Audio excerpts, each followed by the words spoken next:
Good morning. Hello, good morning. Good morning, ladies and gentlemen, boys and girls. It's my great privilege to invite the dignitaries onto the dais. May I start with today's keynote speaker, Sairam Bolla Pragada Garu, because he is the keynote speaker. He will be delivering the address this afternoon in detail. A big round of applause, please. Thank you, sir. And it's a great honor and privilege to invite Sri Mahesh Rakeja. He's a wonderful speaker, and we'll be listening to him this afternoon. Thank you so much. I also have the privilege of inviting all the other resource people, Dr. Ravi and Dr. Ravi Iswarapu and H. Purushottam Garu, Dr. Purushottam Garu, and Dr. R. Murthy Garu. Please come on to the dais. A big round of applause for all these gentlemen. We are so privileged to have all of them with us. So kindly accept our appreciations for your time. I take it as my great privilege to invite the advisory board, Professor G. Sasibhushan Rao Garu, Principal AUCE, Professor K. Srinivas Rao Garu, Principal College of Science and Technology, Professor Y. Rajendra Prasad Garu, Principal College of Pharmaceutical Sciences, Professor A. Narasimha Rao Garu, Principal College of Arts and Commerce, Professor V. Vijay Lakshmi Garu, Principal College of Law, Professor S.K. Bhatti Garu, Principal AU College of Engineering Women, Professor T. Sobasri Garu, Principal IASC, Professor K. Visweswara Garu, Director, School of Distance Education. A big round of applause for all these ladies and gentlemen, the advisory board of this great conference. Thank you so much, ma'ams and sirs, for taking your time to be with us for this first national conference on design thinking, transdisciplinary challenges and opportunities. I take it as my great privilege to invite the distinguished chairs of this conference, Professor N. Kishore Babu Garu, Dean Academic Affairs, Professor C. N. V. Satyanarayana Reddy Garu, Dean CDC, Professor K. Basavai Garu, Dean Research and Development, Professor D. V. R. Murthy Garu, Dean PG and Professional Courses, Professor T. Raghava Garu, Dean Confidential Exams, Professor E. N. Dhananjay Rao Garu, Dean International Affairs, Professor Wazir Muhammad Garu, Dean Engineering Works, Professor T. Sharan Raj Garu, Dean Platinum Jubilee Guest Houses, Professor C.H.V. V.S. Bhaskar Reddy Garu, Honorary Director, Computer Center, Professor P. Venkateswara Garu, Honorary Librarian, Dr. V.S.K. Library. A big round of applause to all these gentlemen. They are the distinguished chairs for this great first national conference on design thinking, transdisciplinary challenges and opportunities. I take it as my great privilege to invite the prominent chairs of this great event. Dr. I. Vijay Babu Garu, unfortunately we miss him today, is on official work. Professor M. Simadhi Naidu Garu, Principal Avian College, sorry if I'm wrong in the name.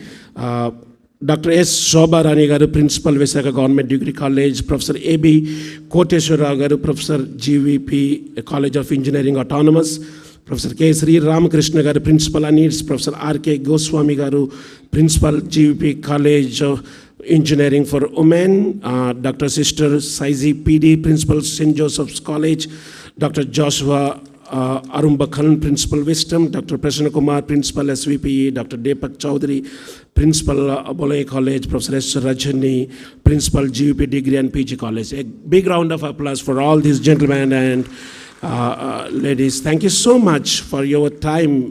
We mean a lot, because this is the program that is being organized by Dr. B.R. Ambedkar Chair, Andhra University, in collaboration with Andhra University Trans-Disciplinary Research Hub. And for this research hub, all these affiliated colleges are part of this, and I really appreciate the commitment and encouragement and the support that has been given to me by all these eminent personalities who occupied this dais. And I came to the main part of this invitation. I request the patrons, Professor K. Samatha Garu, Rector, Andhra University, Professor V. Krishna Mohan Garu, Registrar, Andhra University. May I humbly request you, sir, please come on to the dais. The custodian of the university, Professor V. Krishna Mohan Garu. A big round of applause, please. Thank you so much, Madam and Sir, for accepting our invitation. Thank you, sir. And I invite the chief patron along with the distinguished guest of this day, Dr. Srinivas Garu, Professor PVGD Prasad Reddy Garu, Honorable Vice Chancellor, Andhra University, along with the distinguished guest of this day, Dr. Srinivas Garu, Director General, DRDO, and Director, NSTL. Not Director, someone informed me. Sorry, apologies. Director General and distinguished guest of this day, thank you, sir, for taking time. And the other people will join as we proceed to the program.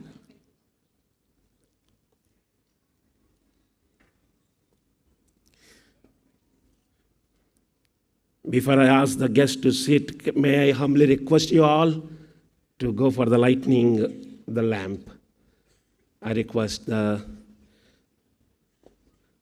guest of honor of the day and distinguished guests, followed by the other guests and the keynote speaker and Honorable Registrar, Professor V. Krishna Mohan Garu, Rector and other dignitaries, and the keynote speaker, Shairam Garu, kindly join lighting the lamp.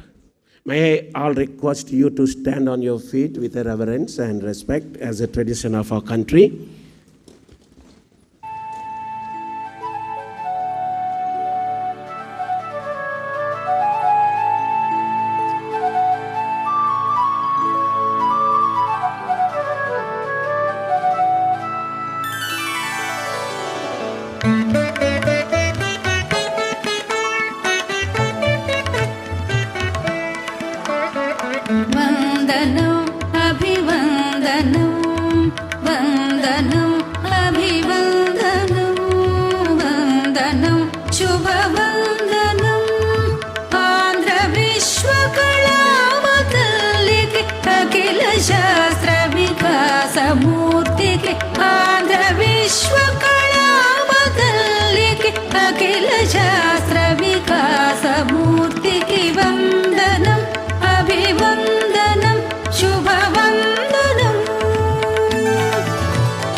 Thank you so much. You may kindly be seated. I request the core committee members also to please come and join the platform. Core committee members, Dr. A. Krishna Manjari Power, Dr. Veer Raj Kovada, Dr. S. Paul Douglas, Solomon Benny, Dr. Vinutha, Dr. K. Pallavi, Dr. N. Victor Babu, Dr. Rajamanikyam, Dr. P. Sanyash Naidu. I take it as a great privilege to invite the co-conveners of this program, Professor K. Venkatrao Garu, HOD of Department of Computer Science and Engineering, Systems Engineering, Professor B. Muniswamy Garu, Professor S. Arnath Garu. These are the co-conveners of this program. Thank you so much.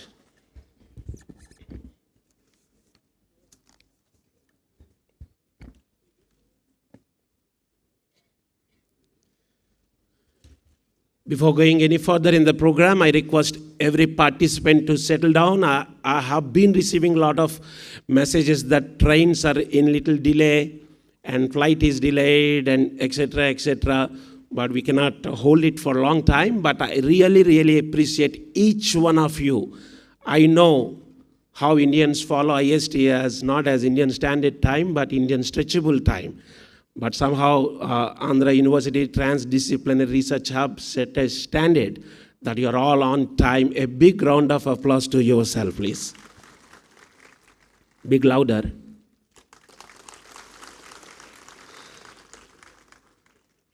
Before going to listen to the dignitaries here, permit me to present a small video on Dr. B.R. Ambedkar and Dr. B.R. Ambedkar Chair and Andhra University Trans-Disciplinary Research Hub. Dr. Bhimrao Ramji Ambedkar, fondly known as Baba Saheb, is one of the most illustrious sons of India and a great national leader. He is considered as the champion for the Dalit cause, a learned scholar, extraordinary statesman, and a visionary who contributed greatly to the building of the modern nation. Dr. Ambedkar left an indelible impression in the history of India as a messiah who freed the oppressed masses and secured human rights for millions of weaker and oppressed classes that were path-breaking in its essence and strived towards the monumental endeavors of freedom. He was the chief architect of the Constitution of India, wherein Baba Saheb left emancipatory provisions for the justice and empowerment of the oppressed classes. He symbolized the struggles for justice and empowerment of the weaker and downtrodden population in India and laid the foundation stones of building a just society. Baba Saheb's groundbreaking ideas led to the formation of Reserve Bank of India during British rule. As a labor leader, he promoted the revolutionary idea of fair condition of life of labor as opposed to condition of work, which provided the outline of the future labor laws in India. He initiated reforms for lessening working hours to 48 hours per week, removed the ban of engaging women in various forms of employment, and coded the principle of equal pay for equal work irrespective of gender. Baba Saheb was also a champion of the cause of gender equality. His idea of the Hindu Code Bill was of emancipatory nature. Baba Saheb also left a lasting impression as a social reformer through his role in the movement like Mahat Satyagraha, the anti-Koti movement, and the Dalit Buddhist movement. In the year 1992, a subcommittee on education was set up by Baba Saheb. Dr. B.R. Ambedkar Centenary Celebrations Committee recommended a scheme for setting up subject-wise Dr. Ambedkar chairs in different universities. The specific areas of research and learning in the concerned disciplines have been spelled out in the Memorandum of Understanding that has been signed jointly by Dr. Ambedkar Foundation and the prestigious Andhra University. This chair will highlight its thrust area like digital India, human advancement, multidisciplinary thoughts, and other initiatives of Government of India. The motto of this chair would be to explain how the digital India has propelled the society towards including the excluded, reaching the unreached, and touching the untouched. In doing so, it is intended to connect the disconnected towards Dr. Ambedkar's ideology in this digital age. The main objective of the Digital India mission is power to empower. There is a huge development in Digital India infrastructure over the past 7 years, once after the Digital India initiation had been taken up by the Government of India. Mobile phones are available in the hands of common man with good internet connectivity. There are a number of services available online. All are digital services. But people in the rural area are still not able to use these available services and to continue to struggle as in the past. Many have the mobiles with the internet connectivity, but they have no awareness and knowledge over various services that are available through simple applications in the mobile phones that are available in their own hands. Dr. B.R. Ambedkar Chair at Andhra University will take up this challenge to empower the people, especially who are in the rural areas, and bring awareness on equal opportunities using all the available digital services. Dr. B.R. Ambedkar Chair at Andhra University has demonstrated exceptional performance over the past 6 months. The research activities of the chair have resulted in significant contributions to intellectual property with design patent grants and patent publications. Key achievements include 3 design patent grants, 6 patent publications, and 3 publications in Scopus indexed journals. These accomplishments validate the chair's expertise and dedication to finding practical solutions to societal challenges. In parallel, the chair's academic engagements fostered knowledge exchange, collaboration, and critical thinking. The chair organized over 15 events, including workshops, seminars, lectures, panel discussions, roundtable discussions, symposiums, field visits, and a planned national seminar. The chair's commitment to organizing diverse events has created opportunities for participants to showcase their talents, engage in dialogue, and gain practical insights through field visits. Overall, the Dr. B.R. Ambedkar Chair at Andhra University has made significant strides in research, intellectual contributions, and academic engagements within a short span of 6 months. The chair's accomplishment reflects its commitment to advancing knowledge, promoting social equality, and empowering marginalized communities. Today, in collaboration with Andhra University Trans-Disciplinary Research Hub, Dr. B.R. Ambedkar Chair, Andhra University, is organizing this prestigious mammoth national conference on design thinking, transdisciplinary opportunities and challenges. Thank you for all the support that is being extended to Dr. Ambedkar Chair, Andhra University. Thankful to Dr. Ambedkar Foundation, New Delhi, Ministry of Social Justice and Empowerment for all the support that is being extended towards the operational functionalities of Dr. Ambedkar Chair, Andhra University, Visakhapatnam. Thank you. Thank you very much. Thank you. Thank you very much. Now we move on to the next part of the program. I regret to inform you that the chief guest of this day, Honorable Minister of State's Ministry of Social Justice and Empowerment, could not able to join in person due to some inevitable situations, but he promised us that his heart is with us today and he will be joining very shortly online.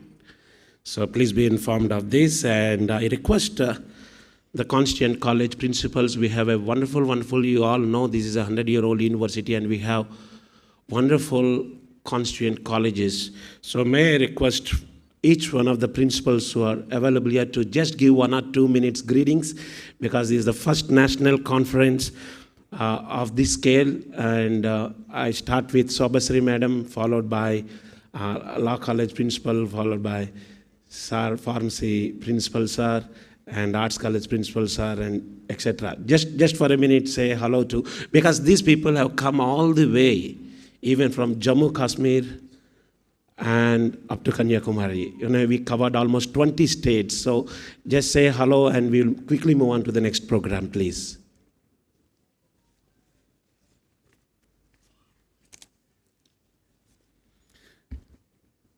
Followed by, I request Law College Principal Madam, and followed by Bhatti Madam, followed by Rajendra Prasad Garu. Just to say hello, it will be a delight to all the participants.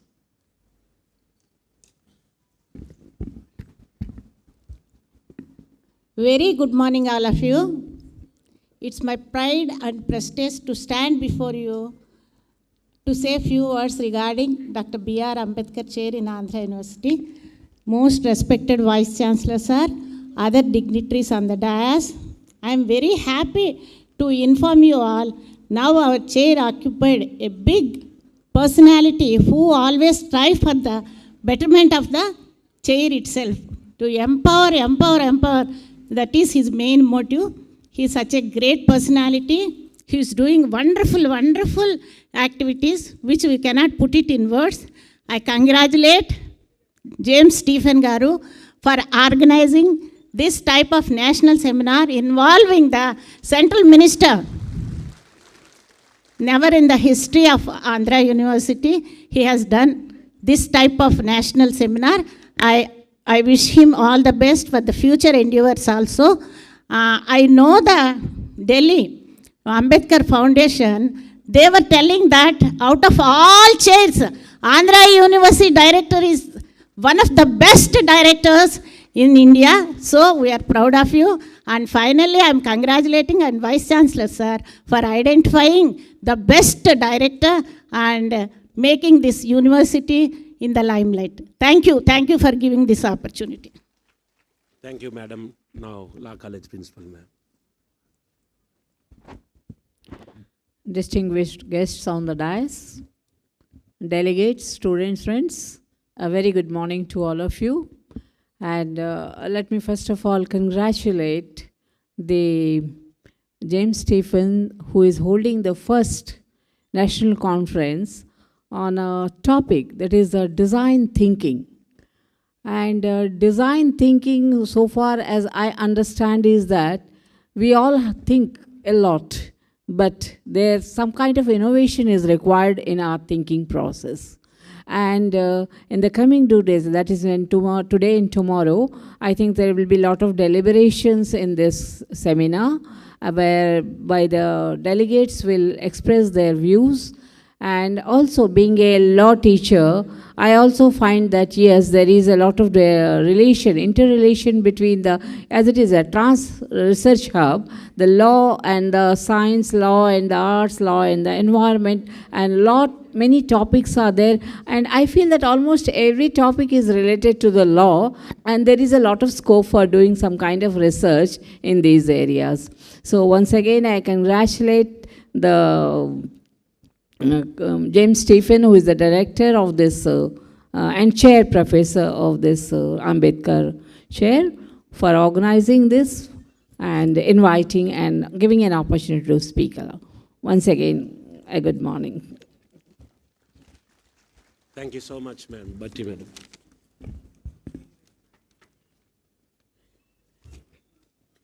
Respected chief guest of today's function, Sri A. Narayan Swami Ji, Minister of State, Ministry of Social Justice and Empowerment, in absentia, of course.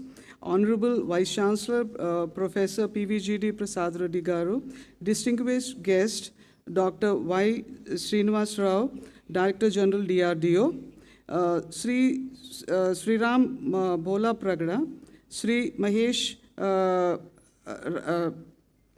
Rakhi ji, both speakers of today's conference, our beloved Rector Madam, Professor K. Samta Garu, my fellow principals of all the constituent colleges, the Registrar of Andhra University, Professor V. Krishna Mohan Garu, the very young and dynamic Professor M. James Stephen, Dr. B.R. Ambedkar Chair Professor, all the dignitaries on the dais and off the dais. A very good morning to all of you. I welcome you all to the inaugural ceremony on design thinking, trans-disciplinary challenges and opportunities. It is indeed a great pleasure for me to be here amongst all of you. And I would like to introduce myself, which I do all the time for all the people who have come today. I'm the principal of Andhra University College of Engineering for Women. This college is the brainchild of our Honorable Vice Chancellor, Professor Prasad Reddy Sir, who started this college in 2010. I congratulate Professor James Stephen and his team from the Trans-Disciplinary Research Hub for organizing this 2-day conference, which is going to bring all the different research areas under one common platform.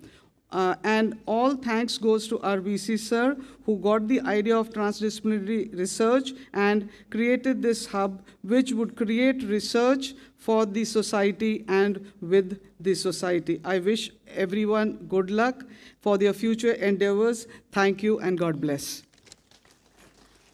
Thank you so much, madam. My humble request to skip the formal thankings and just the greetings. Thank you, sir, principal sir.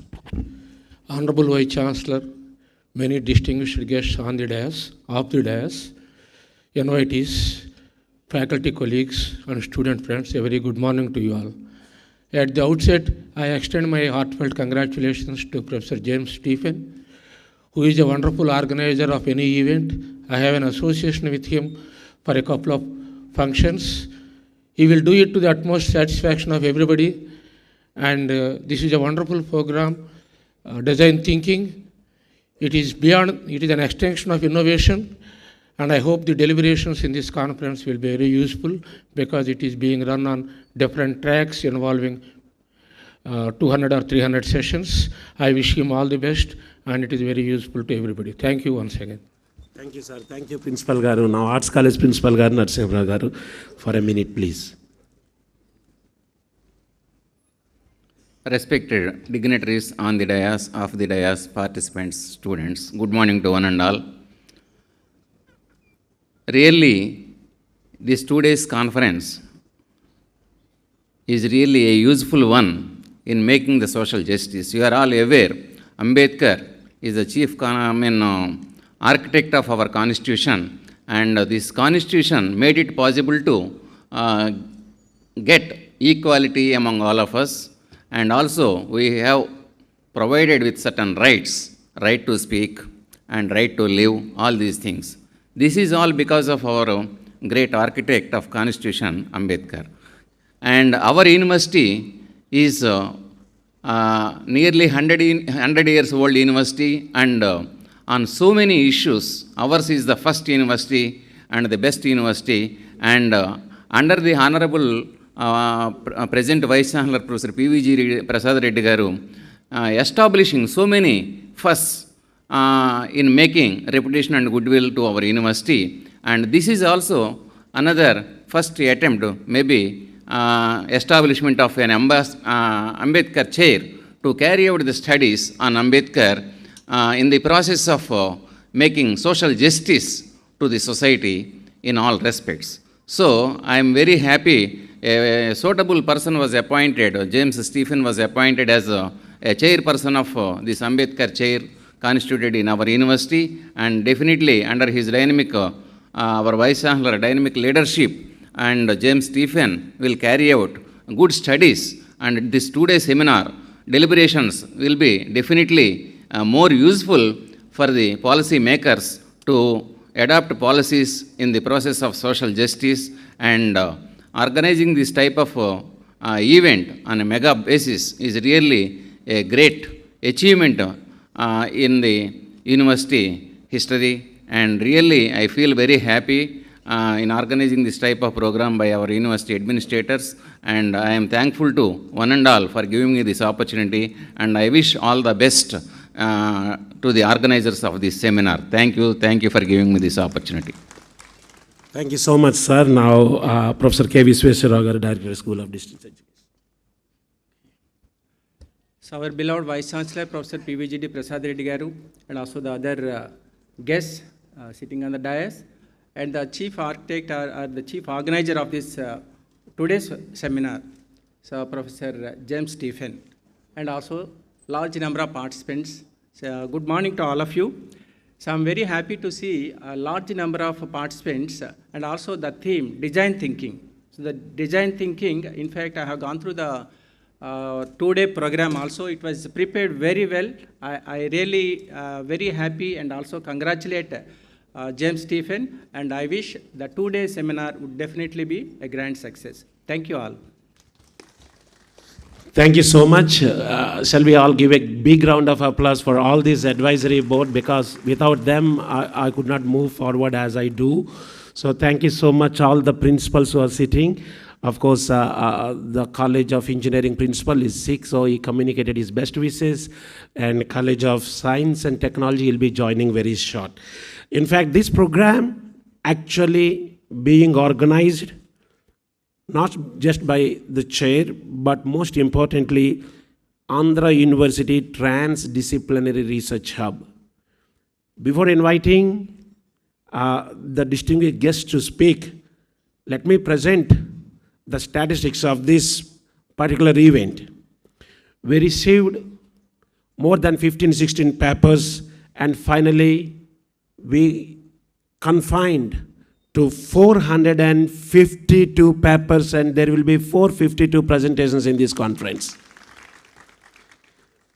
About 40 departments are participating. This is transdisciplinary research. It is crossing the boundaries, and there is no boundary, in fact, for knowledge, we all do know. And parallelly, today we'll be having a wonderful sessions this afternoon. after this inaugural session, but parallelly 33 tracks. In a way, I can say tomorrow there will be 33 seminars, conferences will be conducted or organized at different spots, and you're all informed in advance in your kit. There will be a number of sessions, about 60 sessions, 45 session chairs, 33 session in charges, 66 ushers, and we're expecting about 2,000 participants. And for this inauguration, I'm surprised to see more than 1,500 participants coming on time. A big round of applause for all these achievements. And let me submit honestly, sir, this is possible not just because of me. There are 33 wonderful organizing chairs. May I request all the chairs to stand on their feet to appreciate and acknowledge your efforts. All the organizing chairs. A big, big, big round of applause, please. Because of them, day in and day out, it's not so easy. We have come up with 4 big volumes. So thank you so much for all your efforts and for all your follow-up. And these are the people going to conduct the conference and take the proceedings forward tomorrow. Thank you so much. You may kindly be seated. I also acknowledge the core committee. May I request the core committee members and co-conveners to just stand on your feet so that everyone would see you and appreciate. Thank you so much. A big, big round of applause, please. Because 452 papers in a single conference being presented in a single day. It requires weeks and days and months of planning, but we could do all this in just a month just because of these people. A big round of applause again, please. And I also thank the administration of Andhra University, Honorable Vice Chancellor, Sir, and Registrar Sir, Professor Krishna Mohan Garu, and Rector Ma'am, for giving me the opportunity to take this Trans-Disciplinary Research Hub forward. And it's a wonderful, wonderful thing to let you all know that we have more than 600 scholars and more than 250 supervisors. Everyone is very proactive, and a lot of patents and grants and publications in quality journals are coming up. Thank you so much. With these notes, may I humbly request today's distinguished guest. Thank you so much for accepting our invitation, sir. May I request Dr. Y. Srinivas Rao Garu to give your address, because we understand that you have to leave for another assignment. So may I request you, sir, to please address the gathering.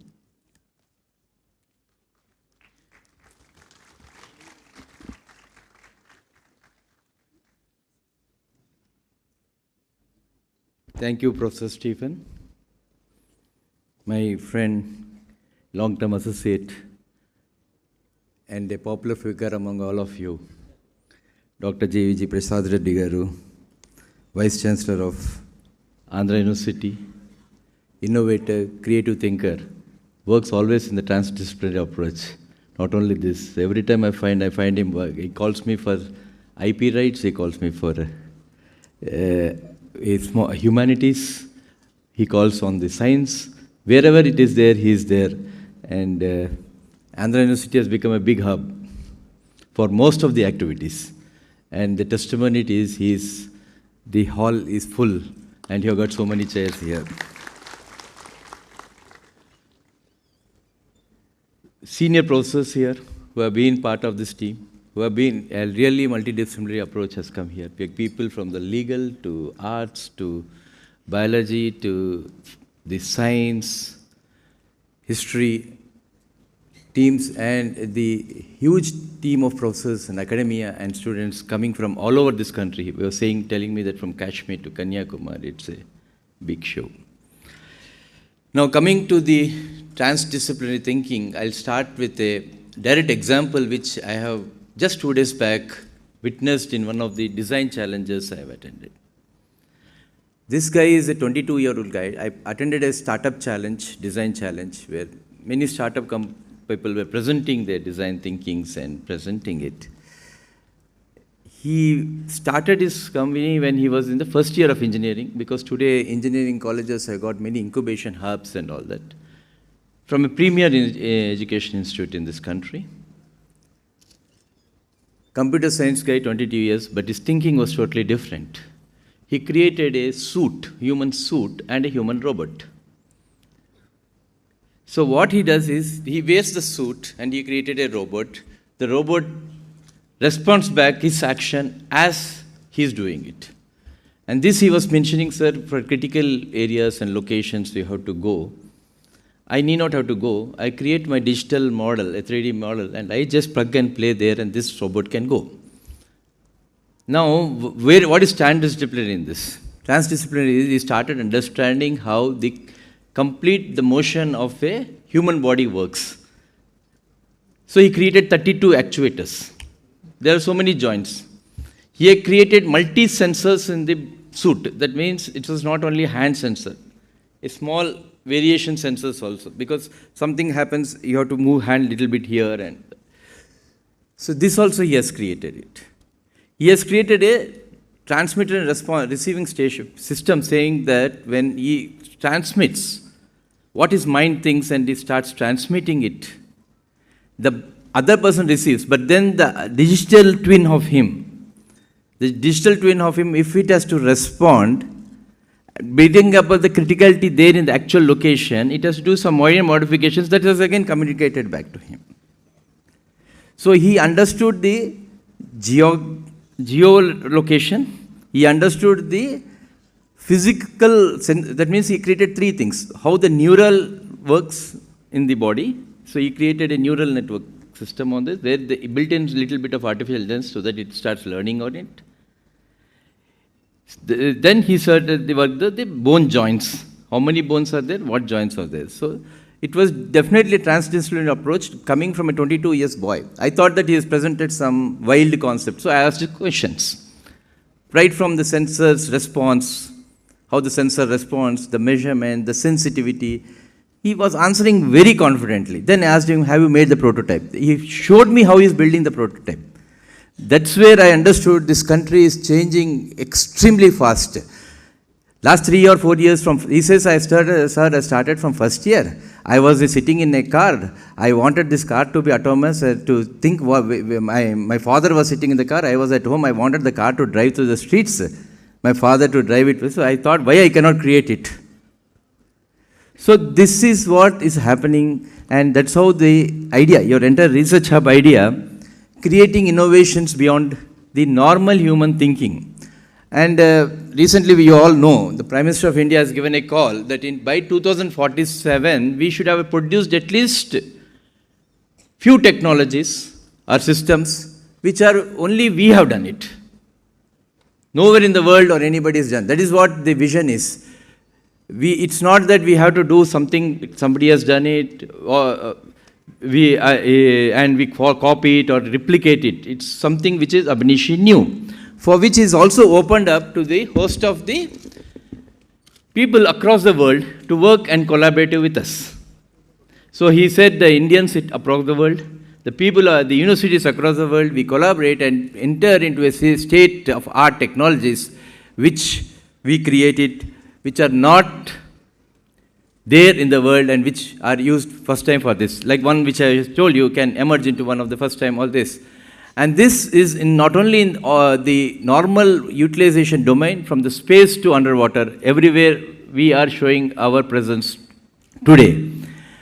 And having been in the product development, having created many innovative products over a period of my span of career, I know that thinking and actual implementation, there's an enormous amount of a difference.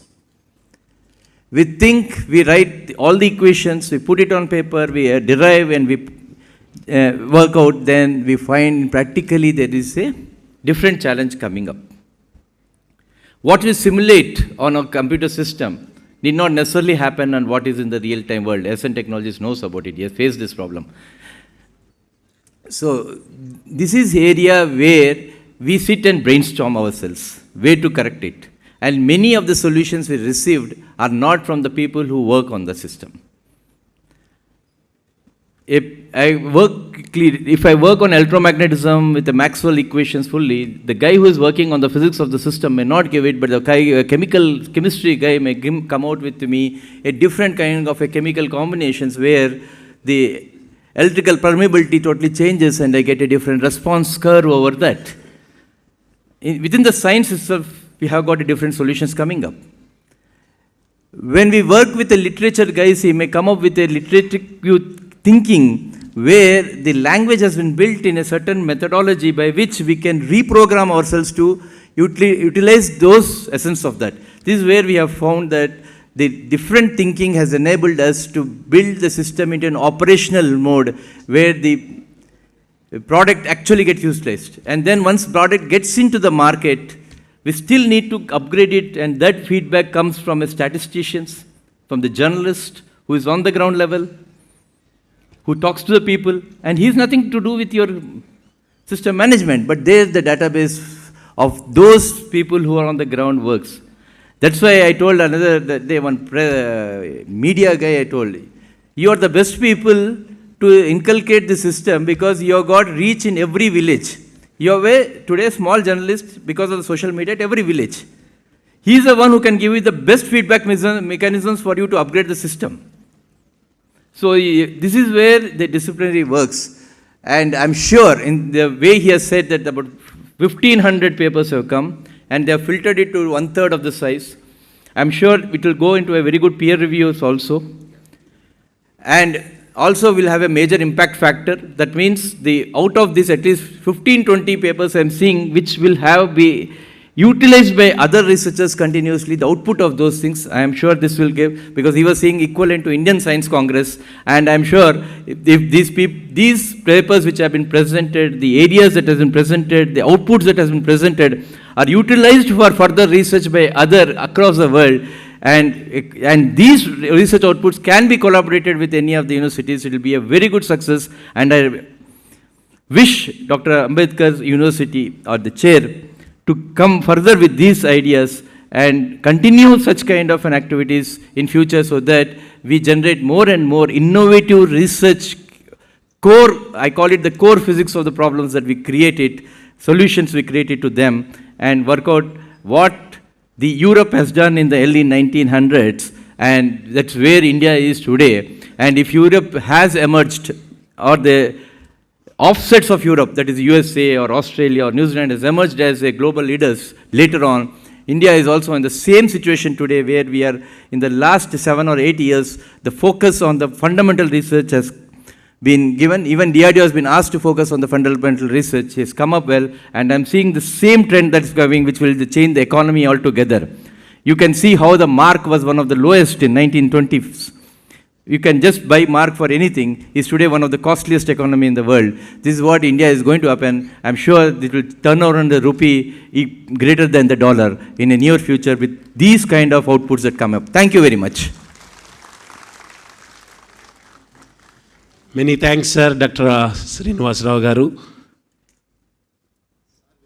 Yeah, 1 minute. Yeah. I request for a couple of minutes, please. As I told you, we understand that sir has other appointment, so he would leave before we go further. So,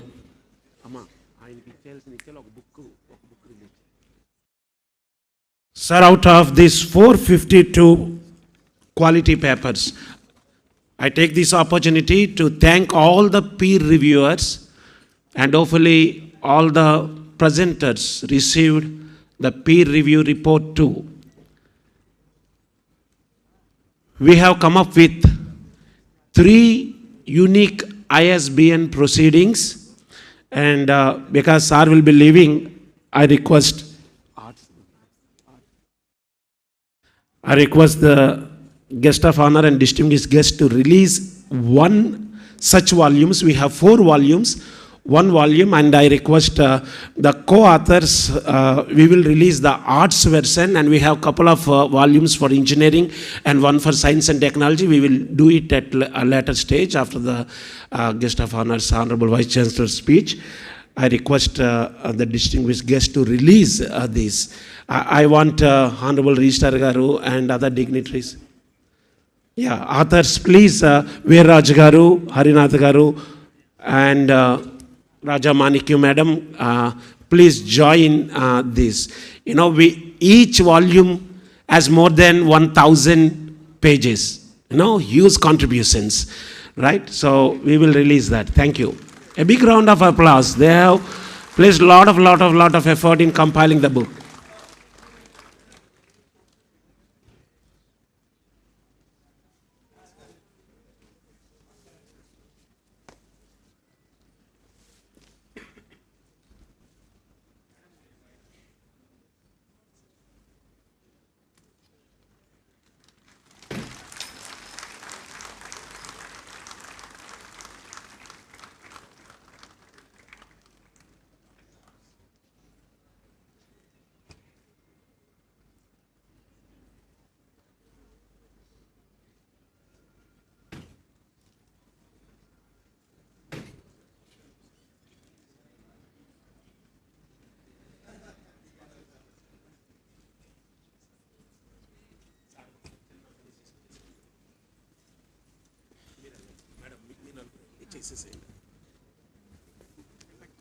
Small token of appreciation to the distinguished guest, and I request Honorable Vice Chancellor and Honorable Registrar Sir and Rector Sir, Madam, to honor with a shawl and a gift.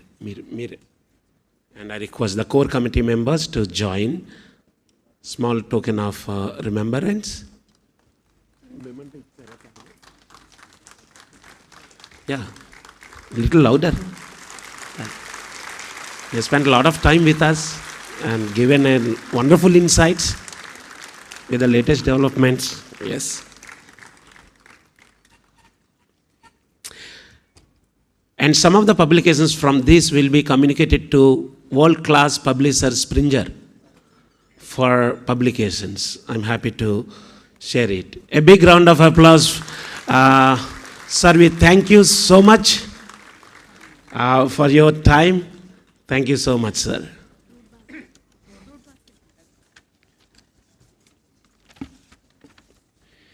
We quickly move on to the next part, and I request today's special speaker, Mahesh Rakheja, to say hello to all the people. He will be speaking to us this afternoon. Wonderful, wonderful live demonstration. And I'm afraid that your phones will be hacked this afternoon.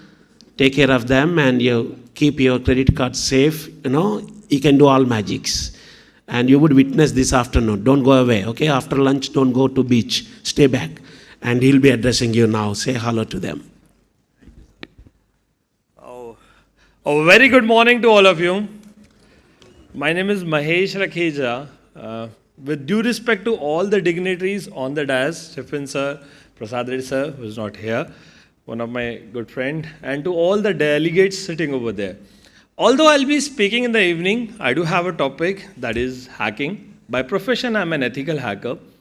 I work for many government departments where I do provide services to them. Now I am into my own public speaking domain because this was my profession. This is something that I always wanted to be, a teacher. And while being a teacher, I noticed one common problem which do exist in almost all the students. I interacted with more than 1 lakh students till now. And the one common problem that I found in each and every student is confusion. I don't know whether you agree with my point or not, but this is true. Students always face confusion. And when my grandfather, he made his career, it was very easy for him to select a single career and move further. Because at that time, a revolution do take place once in 30 years. When my father planned for his career, for him it was a bit difficult to select the career because at that time, revolution do takes place once in 3 years. But the current generation needs lots of such kind of conferences where we'll get clarity of thoughts, where we are moving, what can be our next step, because now the revolution is taking in every 3 months. So no matter which technology or which subject you are selecting now, maybe it will completely change in 3 months. So the common problem which do exist with almost all of us is confusion. And this kind of conferences do help us to understand the problem and to provide the solution to the problem too. Although I'll be having a complete 1 hour session with all of you where we are going to discuss lots of such kind of problems, at the same time the solutions too. Belonging to a security domain, I assure you that each and every person who is sitting over here, including all the dignitaries, plus the people, the students also are sitting upstairs over there, every one of you are already hacked. So if you think that your mobile phone is your personal, if you think your Gmail account is your personal, or if you think your credit cards and debit cards are your personal, just stay there till evening. I assure you, it's not personal at all. We'll see everything with the live demonstration over here. Thank you very much for being over here, and thank you very much, Stephen sir, for giving me the opportunity. Thanks a lot. I'll be waiting for the demo session. By the way, I left my credit cards at home because I know about him. Thank you, Mahesh, and it's a joy to have you with us. And he has come all the way from Nagpur. A big round of applause to appreciate him. You know, he sacrificed his family time, I know. Thank you so much for your love. Yeah, and it's my honor to invite today's keynote speaker, Sri Sairam Bolla Pragada Garu. He'll be speaking more this afternoon, but just a hello to all of you. Good morning, everybody. My legs are paining. Okay, the reason is there are so many people standing up there. And the difference in perspective is I can see a lot of free chairs and I can see a lot of people standing out there. So you guys can come down and occupy these seats, and that will reduce my pain in the leg. That's the design thinking. Okay? Solving the real world problems. So I take this opportunity to thank the Honorable Vice Chancellor, Dr. Prasad Reddy Garu, my guru, right? He will not agree that, but he has taught me, okay? And we've been in touch for 30 years now. And the distinguished guests, professors, academicians, researchers, students, everybody who is here. For me, design thinking is about 8 hashtags. Innovation, to start with. Collaboration. Problem solving for the real world, right? Human-centric approach that should solve the societal justice problems like poverty, literacy, which we will talk about in the afternoon session, right? Commercialization of the academic research that happens in all the universities and institutions. Better employability, and I can relate it back to 2016 when I was talking at the Andhra University Engineering College when I said that the industry still has to create a space of 3 months to further prepare the students who are taken from the colleges, right? There was a lot of uproar because there's a sunk cost of $6,000 each student. The last two rather, is growth, and growth cannot be one time, sustenance. And that's what is going to make us the strongest, largest economy in the world.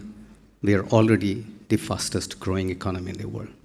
We'll talk about how design thinking can speed up and have a catalytic impact on the new AI, which I call as academy-industry collaboration. And I have created a framework for 5 quarters, a blueprint that I will share with you in the afternoon session during the keynote presentation. But thank you so much. It's an honor to be back at my university delivering a keynote address, right? Thank you so much. Thank you so much, sir. Sir has traveled all the way from Bangalore, Karnataka. Yeah? You know, I understand you also traveled all the way from different parts of the country. But you know, sparing a day costs at least 3 days. So thank you so much, sir. We appreciate your commitment, and I take this opportunity to thank all the deans here. Sir, thank you so much. Sorry, I could not able to give microphone to you. I know you're all do not prefer to speak, rather your work speak. So I thank all of you, and so I see many heads of the departments of this great university, professors, associate professors, great scholars, teachers. Thank you so much for your time. And as I informed earlier, I regret to inform once again that we could not able to have the physical presence of Honorable Minister of State, Sri A. Narayana Swami ji, but he would like to connect us through online before we listen to the administrators of this great university. I also thank Director of Physical Education, sir, my very good Associate Professor Vijay Mohan, sir. Thank you so much for taking your time.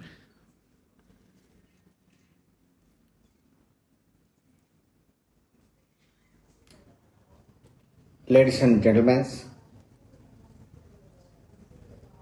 distinguished guests, I extend my warm greetings to all of you on this auspicious occasion. As we gather here in the beautiful city of Visakhapatnam for the inaugural ceremony of the first National Conference on Design Thinking, Trans-Disciplinary Opportunities and Challenges, which being organized by Dr. B.R. Ambedkar Chair, Andhra University in collaboration with Andhra University, Trans-Disciplinary Research Hub. It is a privilege to be this vibrant city, fondly known as the City of Destiny, which captivates visitors with its stunning coastal charm and rich cultural heritage.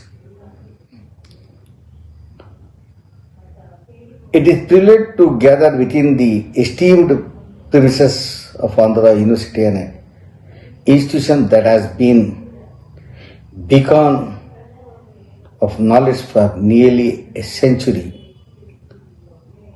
With its strong academic legacy and commitments to excellence, Andhra University has nurtured countless scholars, researchers, and leaders who have contributed significantly to the development of our great nation, India. It is a privilege to stand within these historic walls and witness the spirit of learning and intellectual curiosity that permeates the esteemed institution.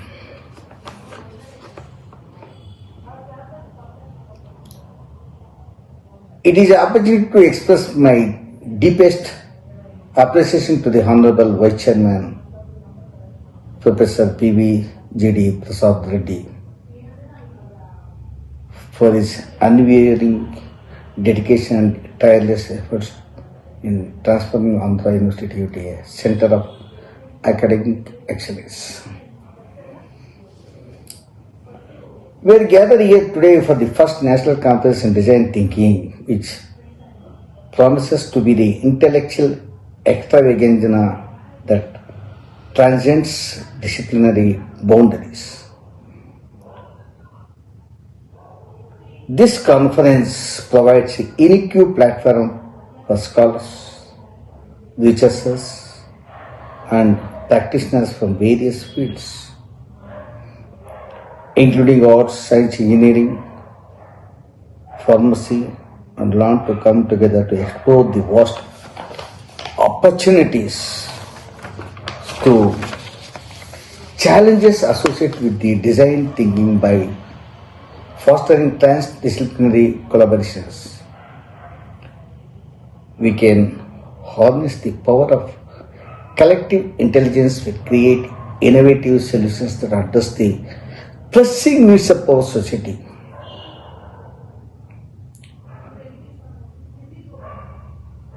Now, as we delve deep into the hearts of this conference, let us remember the profound vision of Dr. B.R. Ambedkar, the architect of our Constitution, and a champion of social justice driven by his unwavering commitment to equality and empowerment. Dr. Ambedkar envisioned a society where every individual, regardless of their background, could thrive and fulfill their potential. Design thinking aligns perfectly with Dr. B. Ambedkar vision, as it encourages us to think creatively, empathetically, and collaboratively to design solutions that leaves no one behind. Let us be inspired by his ideas and let our research endeavors be guided by the principles of social justice and inclusively. I would like to express my heartiest appreciation to the Professor M. James Stephen, the convener and general chair of this conference. Design thinking is a problem-solving approach empowers to challenge traditional boundaries, break free from conventional thinking, embrace innovative solutions. It energizes us to constantly needs the perspectives of diverse stakeholders, including the marginalized and unrepresented communities. By adopting design thinking mindset, we can create inclusive designs, policies, interventions that address the root causes of social inequality and promote inequitable opportunity for all. Research plays a crucial role in this pursuit of the social justice and uplifting the marginalized. As researchers, we have the responsibility to encourage the rigorous inquiry, generate knowledge, and translate our findings into the actionable insist that by drive positive change.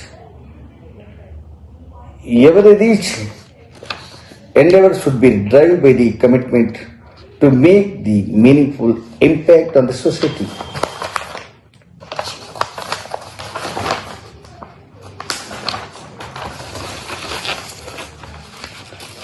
To the scholars and participants present here today, I encourage to you dedicate yourselves to research. It is not only academically rigorous but also socially relevant. Let your research be guided by the principles of design thinking, aiming to create inclusive, sustainable solutions. Embrace the interdisciplinary nature of this conference, as it offers the fertile ground for collaboration, learning, and the cross pollination of the ideas. As we embark on this 2-day national conference, let you be engaged in vibrant discussions, share our richest findings, and inspire one another with our innovative ideas. Let you to be challenge the status quo, push the boundaries of the knowledge. Collectively strive our society that upholds the principles of social justice and leaves no one behind. Before I conclude, I would like to express my deepest gratitude to the organizers of the conference, the university administration, Dr. Ambedkar Chair at the Andhra University, for their remarkable efforts to make this event a reality. The meticulous planning and attention to detail have ensured that the conference is of the highest standard and will provide a platform for fruitful exchange of ideas. I once again extend my heartfelt appreciation to the Honorable Vice Chancellor, Professor PBGD Prasad Reddy, for his exemplary leadership, extraordinary leadership and tireless dedication. I would also like to express my appreciation to Professor James Stephen, the convener and general chair of our conference, for us work on amalgamating technology with social needs to the is an inspiration to us all. I would like to once again thank the university for inviting me as a chief guest to this memento inaugural ceremony of the National Conference on Design Thinking. I am honored to be the part of this gathering of the brilliant minds and innovative thinkers who have committed to create a more just and inclusive society. May this conference be the resounding success, inspiring transformative ideas, fostering interdisciplinary collaborations, and paving the way for the future, where design thinking became a powerful tool in the pursuit of the social justice. Once again, you have given an opportunity to few words, and here I am very grateful to the once again to the organizers. Thank you. Jai Hind. Thank you. Dhanyavad. Thank you, sir. In fact, though we missed him in person, we could able to see all his family members on the background. So a big round of applause for his commitment. Though he was so busy, he's kind enough to join online. And it's my great honor and privilege to invite the university administrators to start with Professor V. Krishna Mohan Garu, the wonderful administrator. In fact, I have learned so many administrative qualities and his artwork and his pursuance, and always an inspiration to me. And in fact, I take this platform to apologize him also for the miscommunication. He came here at 9:30, but we were at the other office. So honestly, I take this opportunity to express that also in front of all the audience. And he's always, though he's vastly experienced, in fact, he is so friendly to me. Always we had the privilege of traveling together, staying together, and learning from him. Thank you so much, sir, for being a great inspiration to me and this generation. May I request you to come and inspire the delegates and the participants this morning. Thank you.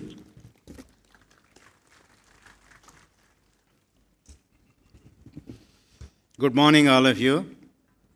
Esteemed Vice Chancellor, respected all dignitaries on the dais, invitees, faculty of the dais, delegates who have come from different parts of the country, and also dear students. I feel very honored to be here before all of you, although the subject is unconnected to, as I belong to management stream. Initially what I thought, design thinking is a subject that belongs to only engineering. Then with the guest of honor speech, then I came to know design thinking is needed in every sphere of human activity. He explained in such a simple way what is meant by design thinking. So I have understood it is beyond innovation. Innovation is the key to success in anywhere, in any society, in any market. It is the innovation that always stands in the forefront in accelerating economy on one side, social progress on the other side. But no innovation, unfortunately, is free from bottlenecks, weaknesses, deficiencies, challenges, and difficulties. You name any innovation initially, no innovation is foolproof. Once there is an innovation, how we think beyond in order to resolve all such issues that are going to come up with a new product launched in the market on the basis of the feedback that we receive from the users is going to be a real challenge. How you are going to improve a product, how you are going to improve a system and a service is going to be a matter of great concern. So in that perspective, I think design thinking is need of the hour in improving our economic well-being and social well-being. And whatever problems that we come across in the society, they are also not free from the purview of design thinking.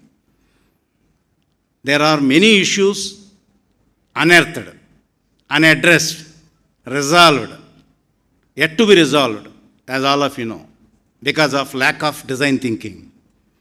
Always, we believe in management, any problem comes with a solution. Rather, problem, when you identify, there is a solution in it. If you understand problem clearly, that is how always we teach. Well-defined problem is half solved. So it is a design thinking that makes all of you to think conceptual clarity which is needed in addressing the problem with a resolution. In that way, be it science, be it arts, be it management, be it commerce, be it engineering, again in engineering different streams, everywhere there is a need and necessity. Therefore, design thinking, as I understand, is omnipresent. It is all-pervasive subject. Therefore, I really congratulate Dr. B.R. Ambedkar Chair at Andhra University, headed by Professor James Stephen, in choosing the right topic as a first international seminar. Rather, there are many international paper presenters. Therefore, the discussion that is going to happen in these 2 days definitely is going to reach not only the country, outside the country, all over the world. That is how the name and fame of Andhra University, in particular, Dr. B.R. Ambedkar Chair, the organizers like the foundation which has given this opportunity definitely feel great about the institution where this Ambedkar Chair is instituted. We feel proud that under the leadership of Professor James Stephen, this chair is going to bring many more laurels in the years to come and organize many more such programs that are going to be useful to the society and to the economy and to the country and to the world as a whole. When we contribute, definitely we are recognized nationally and internationally. So with that hope, I really thank whoever has evinced keen interest in writing papers, physically present here, to participate actively in discussion meaningfully, to make this 2-day conference a grand success. I take the opportunity, wish all of you a very happy value addition at the end of 2 days. Thank you all, wish you all the best. Thank you so much, sir. You know, our registrar sir is an extempo speaker. Sometimes I'm afraid if you give him mic before lunch, he might go up to dinner. So, but I'm so thankful that he gave wonderful insights. Thank you so much, sir, for always being a great support to the chair and the Trans-Disciplinary Research Hub. Now, I request Rector Madam also. I know she always tells me she doesn't want to speak, but say a word of greeting so that Sir will give the message. Just for a minute, Madam will greet all of us. Then we'll go to the final speech of the day.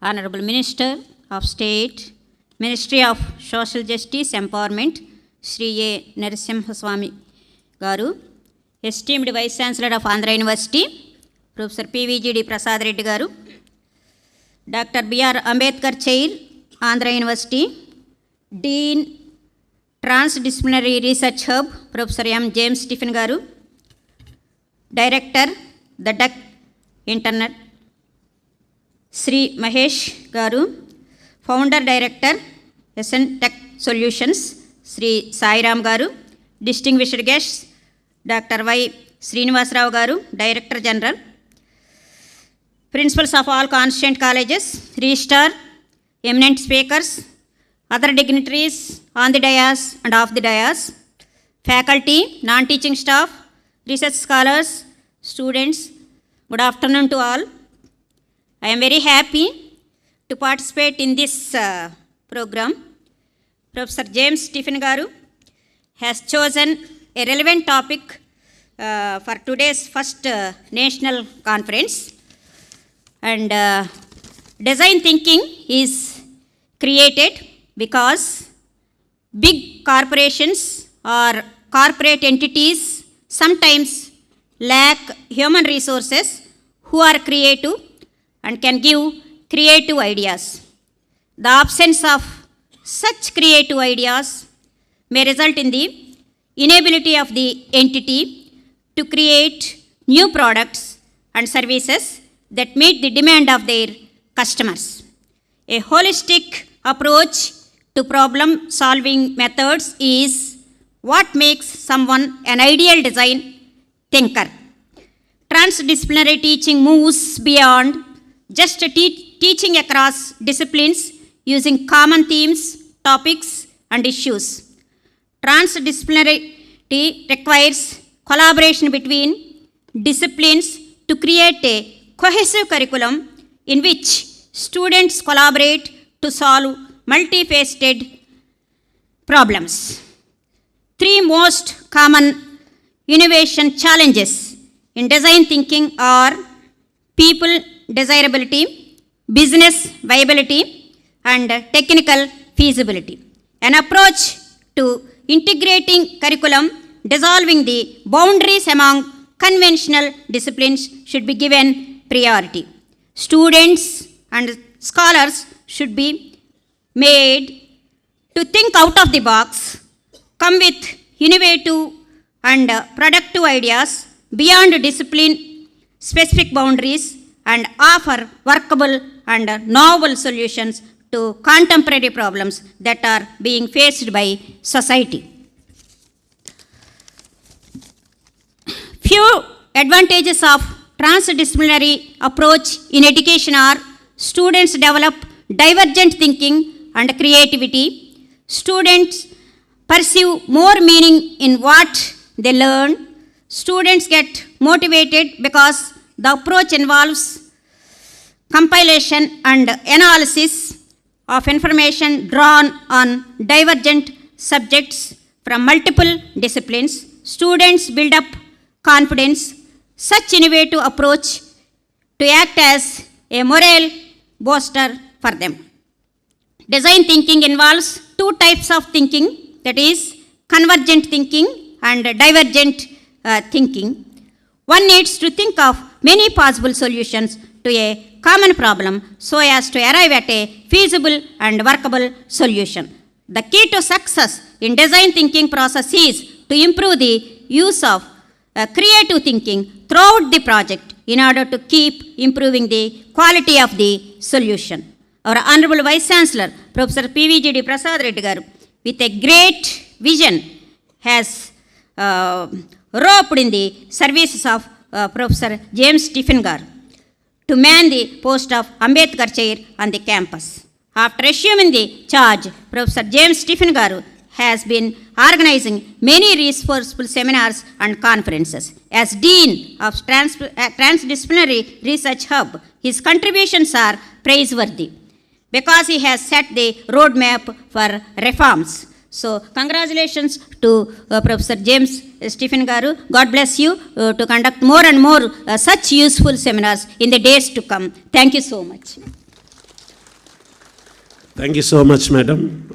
You almost gave a keynote address and wonderful insights. Thank you so much, madam.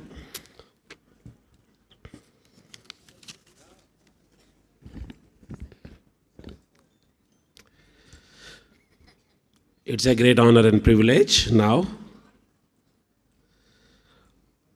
I'm standing here not just as a chair professor, also the responsibility that has been given to me as a dean, Trans-Disciplinary Research Hub. I would like to express my deepest gratitude to the administration as well as all the stakeholders of this Trans-Disciplinary Research Hub. We have more than 600 scholars and more than 250 supervisors span across more than 50 various departments. And the cooperation that is being extended to me by all of you is tremendous. Even I'm so surprised, some of you are sitting on the floor on the upstairs, and your commitment and coming on time, and all the people who are sitting on the platform. I'm so blessed to have all of your presence. It's a great honor and privilege to stand here, maybe of any other position, rather saying, I'm the proud student of Professor PVGD Prasad Reddy Garu. I decided to come into this profession in 1996 when I saw him first time, waiting for his class to get in, at least 1 hour outside the room, just to push myself into the class to listen to him. And it gave me great honor to share his same blackboard in one of the institutions he was running those days. And I thought that was the greatest achievement I could ever made it. I taught on the same blackboard where I thought of myself that I should become like him one day. Maybe in the year 2004, I still remember those days. And he advised me on a fine day. I never knew that he was listening to my class. I was teaching artificial intelligence 20 years back. And he advised me to go to industry for my great future rather than staying in this teaching. But I told him that day that I want to continue in this profession because this is my passion and I want to pursue it. And after 22 years, sir, I have no regrets. Still I'm here following your footsteps.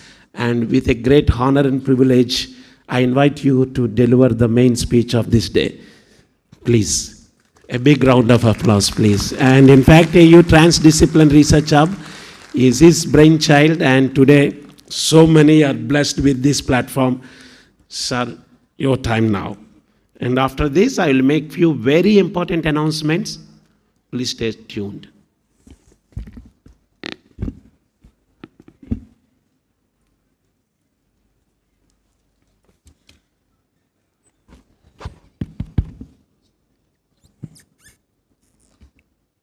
So good morning, ladies and gentlemen.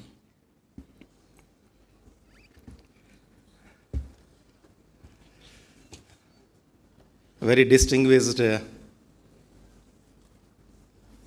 area of academic experts, a battery of experts sitting on the dais from the university, from the industry, from NGOs, you see? A big gathering over here on the dais, and off the dais too.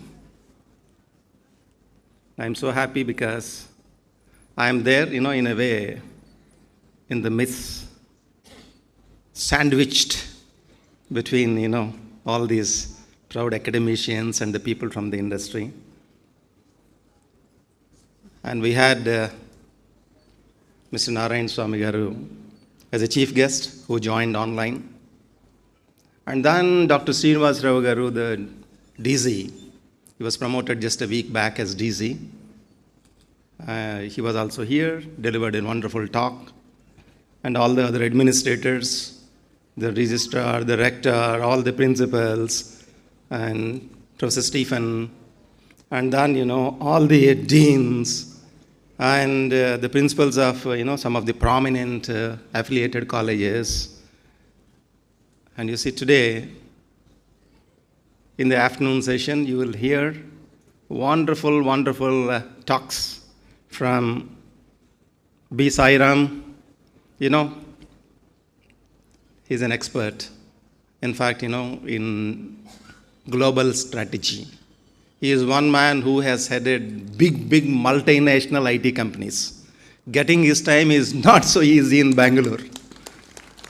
But one single call, a lot of affection towards the university. He flew from Bangalore.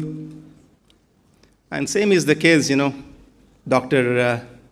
Murthy Ramella, almost, the top cadre in ISRO. One single call to him, lot of affection on the university. He's not only a scientist, but also, a lot of affection towards Telugu language. He keeps organizing, a lot of seminars, conferences to promote Telugu and all. He's also here. And you see, I must acknowledge. See, this man, Mahesh Rakeja, you will see it shortly. All the audience, this is 1800 capacity hall. All your 1800 phones will be hacked in 1 single second. He threw that challenge to me 7 years back. I was heading the computer science department. I called him. He was just, in early 20s, could be 22 or 23 years age, 7 years back. And, he came and he delivered a talk for 1 full week. The entire computer science, all the students of that particular batch, still they are in touch with him. That's the kind of, the knowledge that he has, delivers a different mechanism altogether.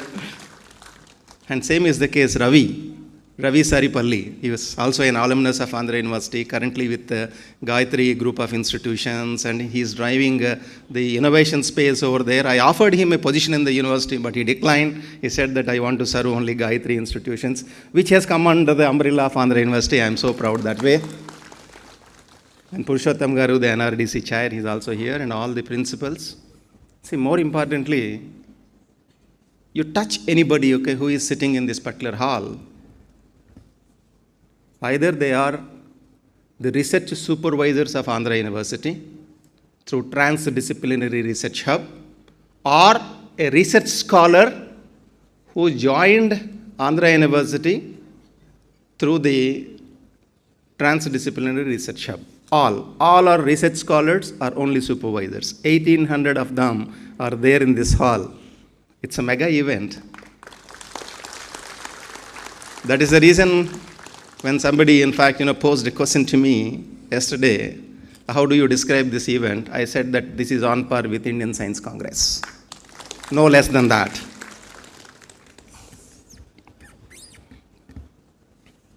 It's the first of its kind. Andhra University Trans-Disciplinary Research Hub, in collaboration with the newly established Dr. B.R. Ambedkar Chair, jointly organizing the first national conference under a theme called Design Thinking. Excellent initiative. We have been, in fact, contemplating to get all of you into a common platform and, assemble each one of you, and then, whether it is possible to synergize your energies and all over the last 4 or 5 months. James Stephen, he came to me with an idea.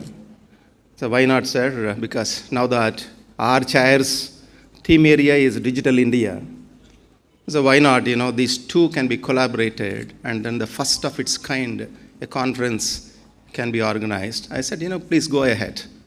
So it's a win-win for the chair as well as for Andhra University Trans-Disciplinary Research Hub. Somebody could ask me, so why is this? You have initiated a Trans-Disciplinary Research Hub. What is your intention? Is it a best practice? Can it be emulated elsewhere? These are all various questions. Not so easy, in fact, also to give proper answers. And I'm not here also, in fact, to convince people who are not looking for a change. But otherwise, as such, you look at the history of the university. Now, Andhra University, 98 years of history. We have got 98 years of memory. Unlike most of the institutions these days, newly started institutions, through various parameters, probably I think must be figuring above this university in the ranking framework. But what they do not have and what Andhra University has is 98 years of rich memory. That's a legacy, right? And the world, all of you know, it has changed over the last 98 years, and so has Andhra University, often leading with, wonderful discoveries. As such, if you look at the past of the university, it is inspiring. And I am sure that the future of Andhra University will be groundbreaking.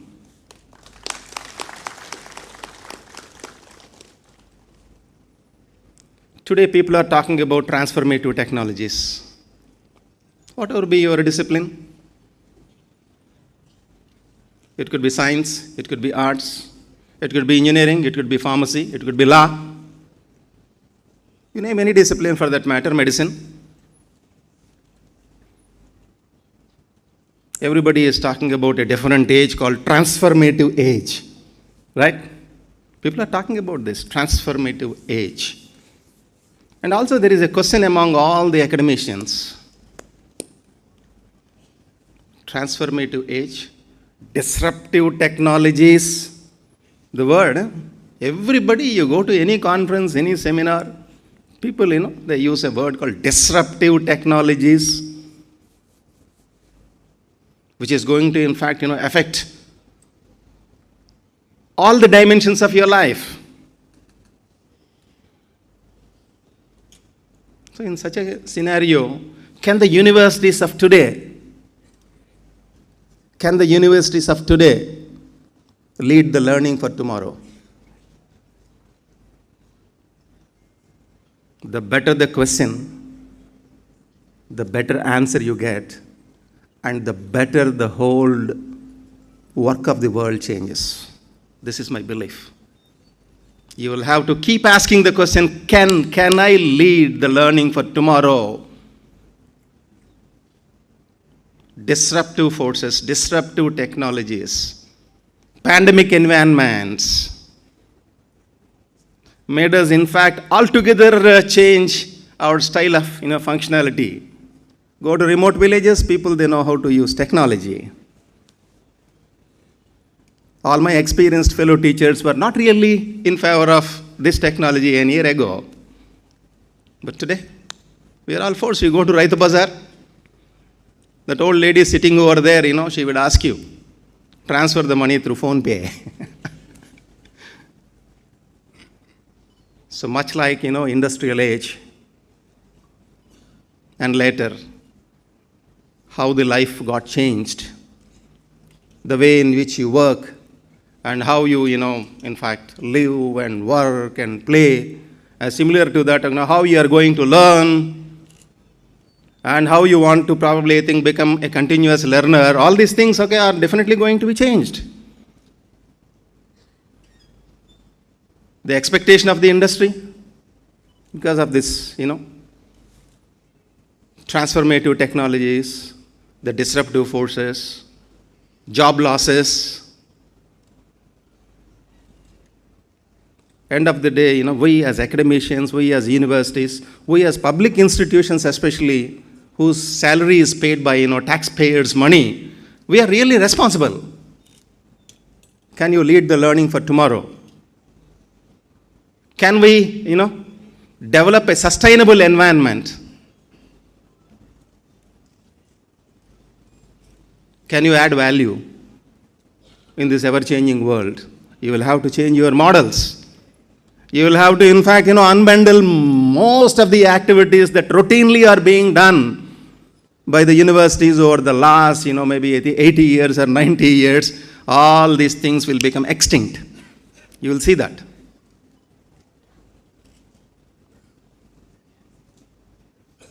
So what you require is out-of-box thinking.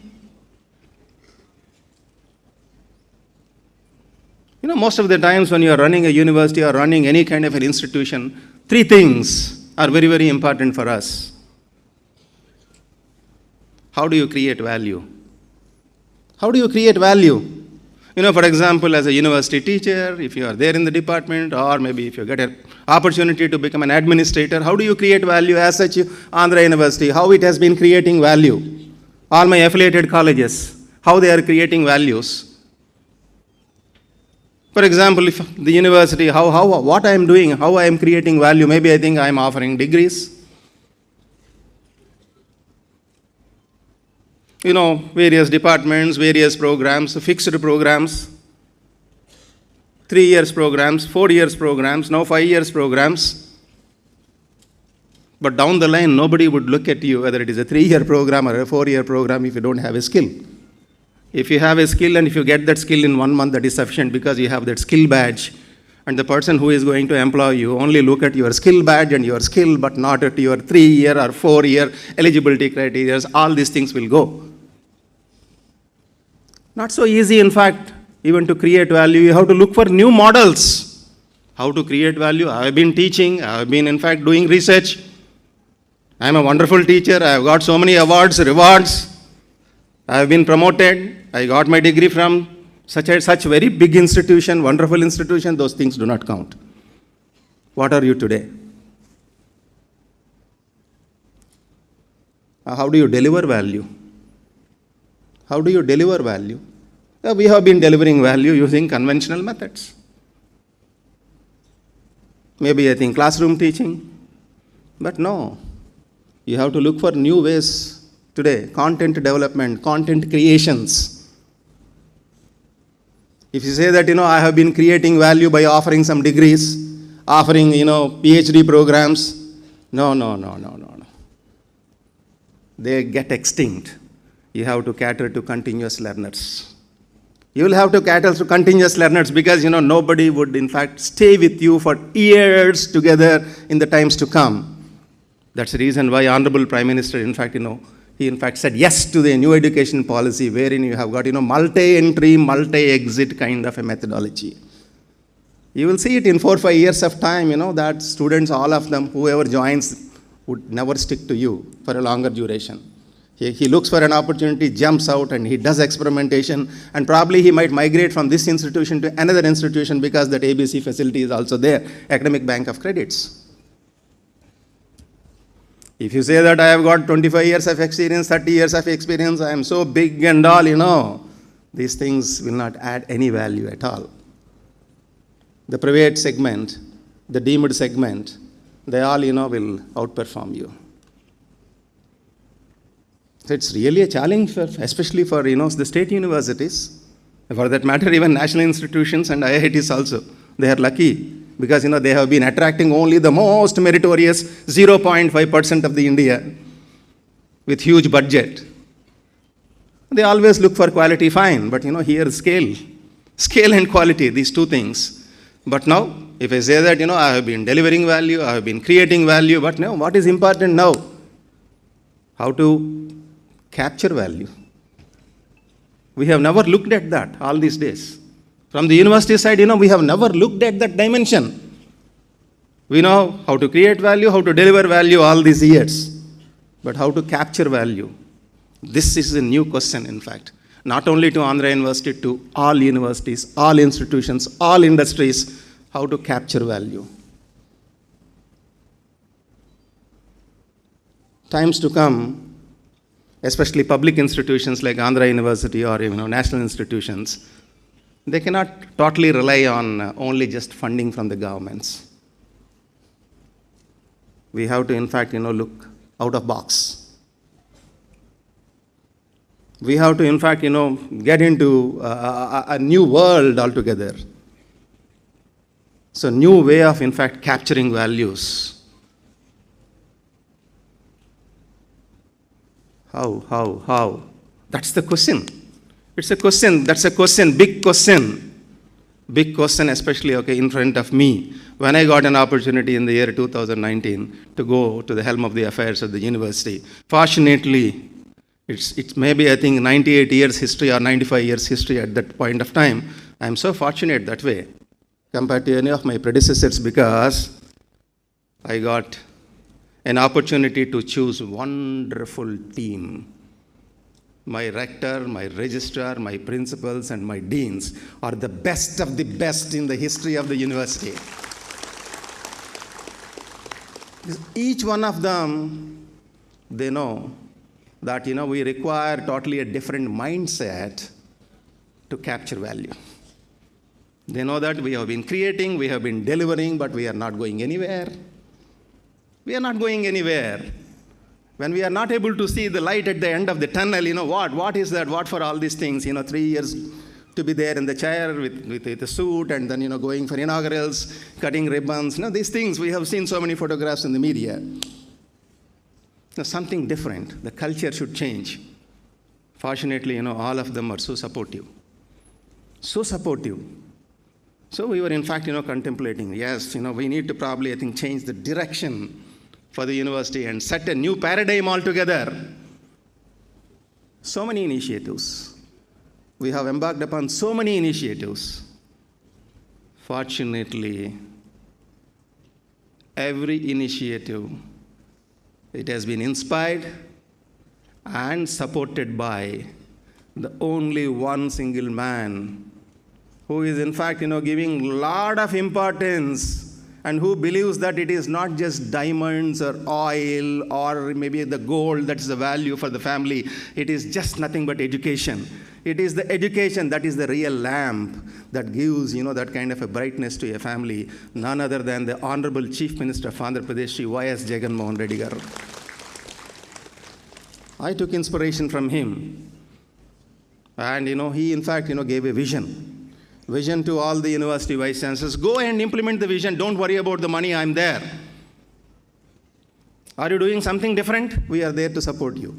If you are doing normal routine things, no. Don't come to me. Something different, something innovative, something that add value. One single step out of that. So many things, I can speak for about, 10, 15 hours of what we have done totally, entirely differently, out of box over the last 4 years. But, now that today you're all here, you're all, part of the university through a different branch called, Trans-Disciplinary Research Hub, which was not heard of earlier. But now you will see every university, including, state bodies also, are now looking at us to copy or emulate this model. Even at the highest country level, 2 days back, I have seen creation of a National Research Foundation. And in fact, originally we thought of not creating a hub. It was Andhra University Trans-Disciplinary Research Foundation. That was the idea given by the registrar. No, don't go for hub and go for foundation. I was, a bit hesitant. But now, Government of India has come out with a paper, and they say that, all funding agencies and, all these industries who are looking for change and who are, in fact, the people who drives growth and all these things are coming under a common umbrella to be titled as National Research Foundation. So Andhra University Trans-Disciplinary Research Hub is in the right direction, right spirit, and it will evolve as a research foundation. Already it has been acknowledged and accepted by the recently conducted Senate. So what are we going to do through this research hub? So many departments are there. A lot of research is happening. But why this hub? Now we are trying to, in fact, capture value, new value addition. Today, as such, if you look at any of the complex problems, we keep talking about complex problems, right? We know what are complex problems, not complicated problems. The other day also, one press person was asking to me, is heart surgery a complex problem? I said it is not a complex problem, but it is a complicated problem because, the methodology is already known. The methodology is already known, so it is only a complicated one, but not a complex issue that way. But there are so many complex issues, And you can never try to look at those, complex issues through a single lens.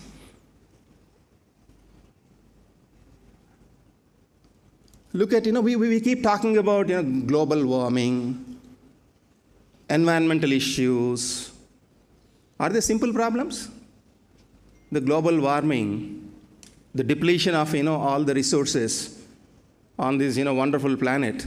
It's not a simple problem. It's really a very, very, very complex problem. For example, today we are talking about, the emergence of artificial intelligence. Yeah, we are really happy about artificial intelligence, and I am equally happy because at Andhra University we have got a Center for Excellence for Artificial Intelligence, NASCOM, and Government of India, Government of Andhra Pradesh supported center. It's been operational, lot of support, and a lot of startups are evolving. This is good. But it is going to be a complex one because, it is intruding into everything. The ethics connected to humanity is going to be a very, very complex issue, which you will see it. Now, how are you going to solve it? Sir, I am a botany person, I want to solve it. I am a computer science person, I want to solve it. I am a mechanical engineering person, I want to solve it. I am a legal professional, I want to solve it. No, you will not be able to solve that. Water shortage, water crisis. There is no solution from a single branch. We keep talking about interdisciplinary things on the campus. Interdisciplinary means sharing data probably, I think, across multiple departments. That's all. We have been talking about interdisciplinary research on the campus. I myself, in fact, I was a guide to some students, where he gets a guide from elsewhere, and we say interdisciplinary so easily, the term, but otherwise, it's only just sharing of data. No.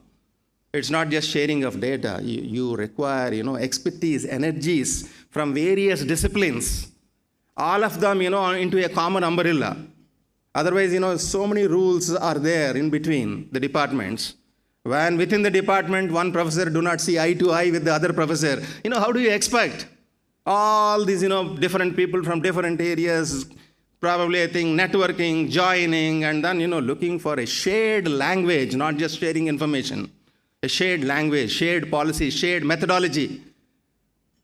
And who are, in fact, willing to contribute from their end, looking at every particular complex issue as an interconnected issue, how it can be solved, that requires probably a different direction altogether. We thought that, yes, let Andhra University travel in that direction to begin with, establish a hub wherein bring in academicians who are there with colleges, who are otherwise deprived of, in spite of having qualification, in spite of having research publications, in spite of having all the worth, still, you don't call them as a research guide, you don't allocate a scholar to them, but when you go for a NAC inspection to him, you ask how many papers you have, how many scholars you have, how many PhDs did you produce? You don't give them, first of all, but you keep asking all these things when you go for an inspection. No? Some kind of a solution is required even for this. So then what we thought was, yes, bring in all the people who are otherwise academically equally strong, having the desire, having, the thinking to go out of the box. Why not we get them, the academicians? There are so many people who are working with the close by industry over here. Why not you get from the industry and make them a part of the university? And why not, so many people, with all their capacity, educational qualifications, lot of experience in NGOs, why not you bring them, connect all the people from the academic circles, connect all the people from industry, connect all the people from non-academic circles who have got that kind of a rich experience, and then, create a kind of a consortium with all these people so that, all of them joining their energies, joining their disciplines, and joining their methodologies, joining their best practices, would always, look at a solution for a very complex problem in the times to come. With that in the mind, with such kind of a perspective, in fact, we have embarked upon a novel, first of its kind, I would say best approach from Andhra University is the creation of Andhra University Trans-Disciplinary Research Hub. It is beyond a particular department, beyond a particular discipline. No question of thinking in silos. Probably a research scholar who joins the hub, if he is really interested, in fact, okay, not to have a look at the complex problem, but he wants to only just, try to solve a simple problem that would give a solution to the local community, no problem. We don't insist that every horse, should participate in the race course. But it's an environment. It's an environment. See, now that, we have created a hub, first of its kind, how to network all these people? Last 4 months, in fact, the networking has been done. All the students who have joined this particular hub, their RRMs, their research methodology, their, pre-PhDs, all these things are done, which we could not do it from Andhra University side to the students who joined the university departments. The reason I tell you, here, those, otherwise, rules and all have not been framed earlier, we are framing now. So making use of or leveraging digital technologies. One single stroke, a call to all the students, a message to all the students. For example, today for this particular conference, last 2-3 days, I think you must have been bombarded with a lot of phone calls that, are you attending? If you are attending, that is your seat number, this is your bench number, etc. Am I right? Did this happen any time in the history of the university? This model will be replicated even for normal research scholars through Dean Academic Affairs Office. It's not so easy, in fact, to go there and then all of a sudden, if I say them, I ask my Dean Academic Office to implement this model, they resist. So many people who are used for this kind of older practice, all of a sudden the direct cutover, you change from today onwards. No, it is not possible. But otherwise, some other system is created elsewhere, which is tested, feedback is taken, proven, prototype, working. Now I can go back and implement design thinking. This is design thinking. Yeah, so many thinkings, we know. This is something new because registrar also made a mention that what is design thinking, is it a subject and all? No. We have been talking about it earlier. In fact, we were told when I was a student of engineering at that time, logical thinking, because you have, for 4th year you will have to appear those days. I'm talking about mid-80s. These campus selections, corporate companies were not there. The only entry for a student of engineering is either that RINL here or NTPC over there. We'll have to look for Hindu paper, look for an advertisement for management trainees, and then appear for the test. And there there will be a test called logical testing. So logical testing, so logical thinking textbooks. Go to the market. This net facility, all these things are there. So go to that Gupta Book Center in Visakhapatnam. That was very, very popular those days. Buy a book on logical reasoning, logical thinking. What is logical thinking? So that was that era. Later on, people talking about, especially these management people. These are the people, in fact, who invent new names. But otherwise, as such, if you get into the depth of it, it is the same old thing only, but it's a new name. They said, they have come out with a different thinking called critical thinking. What is this critical thinking? Right? Some few days, people in fact practiced critical thinking, especially these IT guys, they keep asking all the students, especially when they go for an interview, critical thinking, you don't have this skill and, you are only just coming out with a normal degree, that C language and all, but we want people who can think critically. These are the people who passed out from the same university with the same degree, same knowledge, they made an entry into the industry. Then they would ask for, that invention of new term, critical thinking. And after that, 6-7 years back, I heard, the experts coming to the university and started talking about systems thinking. And one expert who flew from Bangalore, when I was in fact heading the computer science department, he looked at the name of the department and he said that this is the first time I am seeing that a department which has got a word called systems, computer science and systems engineering, that is the department. And he said that systems thinking is the real requirement. I don't know how your founders have in fact captured that kind of a word called system. And that was the approach where you try to look at a solution by probably, I think, breaking the whole problem into small issues and then, trying to address them and interconnect them. So systems approach, but not as a single part. Look at the whole perspective, then, look into the bottom of it, atom level, try to get a solution. These things, some explanation is there for that. So you have got logical thinking, you have got critical thinking, you have got systems thinking, and somebody came out with and said that, out-of-box thinking. Now, these days, people are talking about design thinking, something new. What exactly is design thinking? Confusion only, especially for those who are already working with the universities or industries and having put in some number of years of experience, some 15, 20 years of experience, going back and, opening the book or opening the web page and then trying to read is really a very, very difficult thing, because, government job, government setups, once you make an entry and after that you teach for 1 year, the same subject you want to repeat for 30 more years. That's the culture. But the globe is changing.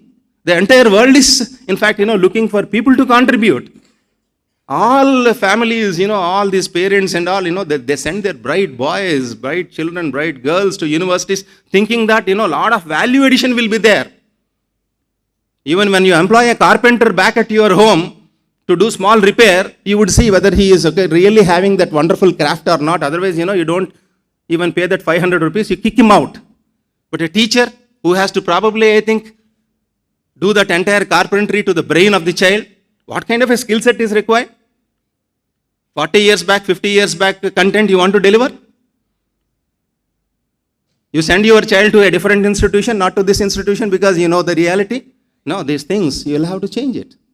Somewhere, somebody has to be very, very strict. Thanks to Honorable CM, thanks to my administrators, they were all very tough administrators. They were all very tough. Today, in fact, we have changed the model. Andhra University means Andhra University only just, talk about academics. That's all. No nonsense at all on the university. No nonsense. Come, join the university, do well, behave well, learn things, get a job on the campus. Thanks to my placement officers who are doing really, magical things and, getting music to my ears by way of placement numbers. Last year, it has crossed more than 90%, not just in engineering college, in science college, arts college, law college, and pharmacy college. Also, nobody never believed that, a botany student, a zoology student from Andhra University would get a job with 22 lakhs package. 22 lakhs package from botany and zoology students, right? And nobody ever thought that the students of economics department from Andhra University, the students of sociology department, the students of library science department would get a 9.5 lakh package, that too into Federal Bank kind of a company. That happened in the university last year. So, these are all the new things that need, in fact, a lot of support. Now that, you are all one single family. And our direction of thinking is totally different. Somebody says that artificial intelligence and, machine learning, disruptive technologies, and people might lose jobs, all these things. Yes, it happens. It happens. You can't stop that. It's a global phenomenon. Somewhere I read, during the first revolution when steam engine came, several people thought that, all jobs would be wiped out. Happened. It happened. First 4 or 5 years. Later on, that had created more number of jobs. More number of jobs. So that means a technology change, initially that would expect you to upskill yourselves. Right? Then you will find many opportunities. Same case with telecommunications. People thought that, all jobs would go. Did they gone? No. It has created more number of jobs. Artificial intelligence, totally different thing. Totally different thing. It is definitely going to affect the jobs. All mediocre jobs, all those jobs which are repetitive in nature, the boring jobs will be wiped out. But definitely in 3-4 years of time, new jobs will be created. And those who are there already into professions, they'll have to look for upskilling. Whereas for students, what is the effect?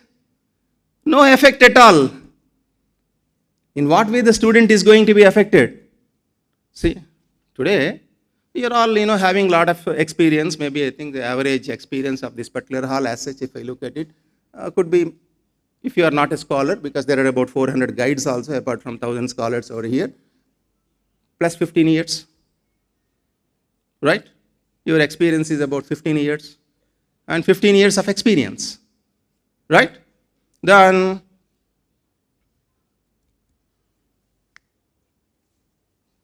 how to leverage this kind of an experience? And somewhere I lost it because, something else struck my mind. Yeah, students. As such, if you look at a student and try to compare a student with you with 15 years of experience,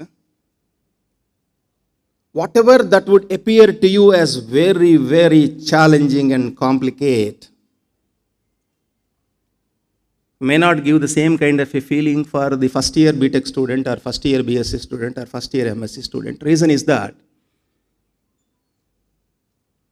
he is still a student, whereas you are a professional which tasted some success and there is some resistance from within. And as such, so many issues look very, very complicated to you. Future challenges. Oh, it's very, very challenging. Very complicated. Very difficult for me, in fact, to look for a solution to that. Yes, that's true. If you talk to these, experts from industry, definitely they would agree that very difficult, in fact, thing in the life is to convince those people who are successful. They don't look for a change. They say that, that problem is very complicated. Such companies, 20, 30 years back, who were really successful, who were tasting the total success and occupied, the business on the total planet, in fact, they never, allowed, in fact, to adapt technology or move on to e-commerce, all these things, they got extinct, wiped out. Whereas people like, the Jack Ma, that Alibaba and all, they believed in technology, youngsters at that point of time. They have nothing to lose. So they experimented. And today, you see, they are being, in fact, looked at everywhere. So that means future problems will have future solutions only from the future youth. This is very important. So today, if you say that artificial intelligence, etc., all these things, it is only fear to those people who are already having some experience or who are into some professional area, but not for a student, because a student, he knows, he understands artificial intelligence, he will use it as a tool, and he will come out with his own technique, because same thing was mentioned by Srinivas Garu. He said that, somebody with wearing a jacket and all and doing all these things and, moving, his hands like this and all, the robot is moving and all. That's called metaverse, in fact.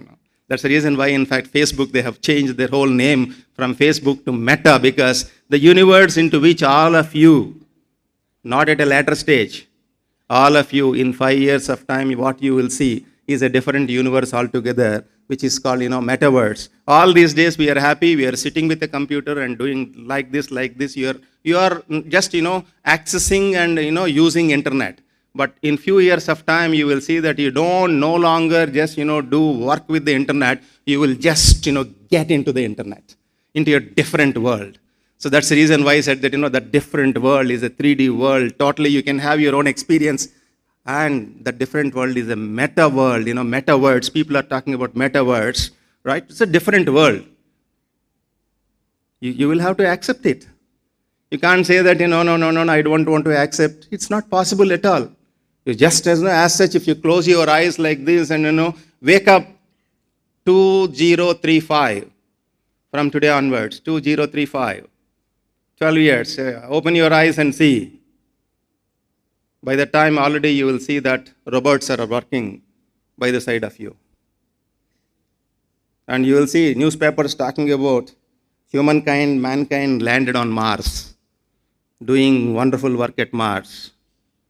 And you see even in remote villages like Araku and Paderu also driverless cars. And my teachers, very important. my teachers who are working with the university under a permanent job system. The world's biggest business, the world's most powerful IT companies will be doing business in the line of education. Lot of threat to all of us. Lot of threat to all of us. So that means future, in fact, is unsafe for working professionals, middle-aged people, not for young people. Don't worry about young people, they have solutions. They know how to handle. They'll have access to abundant energy, abundant cleanly energy. They'll get a lot of solutions. They know how to leverage artificial intelligence, all these things, blockchain, so many new things. They keep coming, but they start their life at that place. They start their life at that place. Whatever so far you have done, you'll have to recede your stage to them. And for them, it is a beginning thing. But what is important at this stage, you need to probably tell them is that, value system. This is really, really, really important, value system. Look at every single student as your child and see to it that, that values, he should not cross the values. Research scholars, what's the use of just getting a normal paper? Research paper, go to ChatGPT and type, you get a research paper. So easy. I don't think it will take more than 3-4 minutes time also to give a paper. Then, when tomorrow the machines are going to be really powerful, the machines will become smart, the machines will get all the required strength, and the machine is doing everything. What is that you are going to do?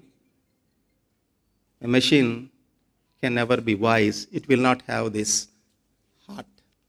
It will not have this heart. Right? We are a human being. So blessed. You have got this and you have got this.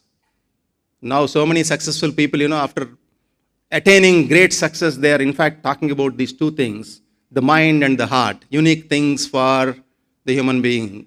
And these two things cannot be given to that machine. Only this, to some extent. This is important, this is important. This emotion.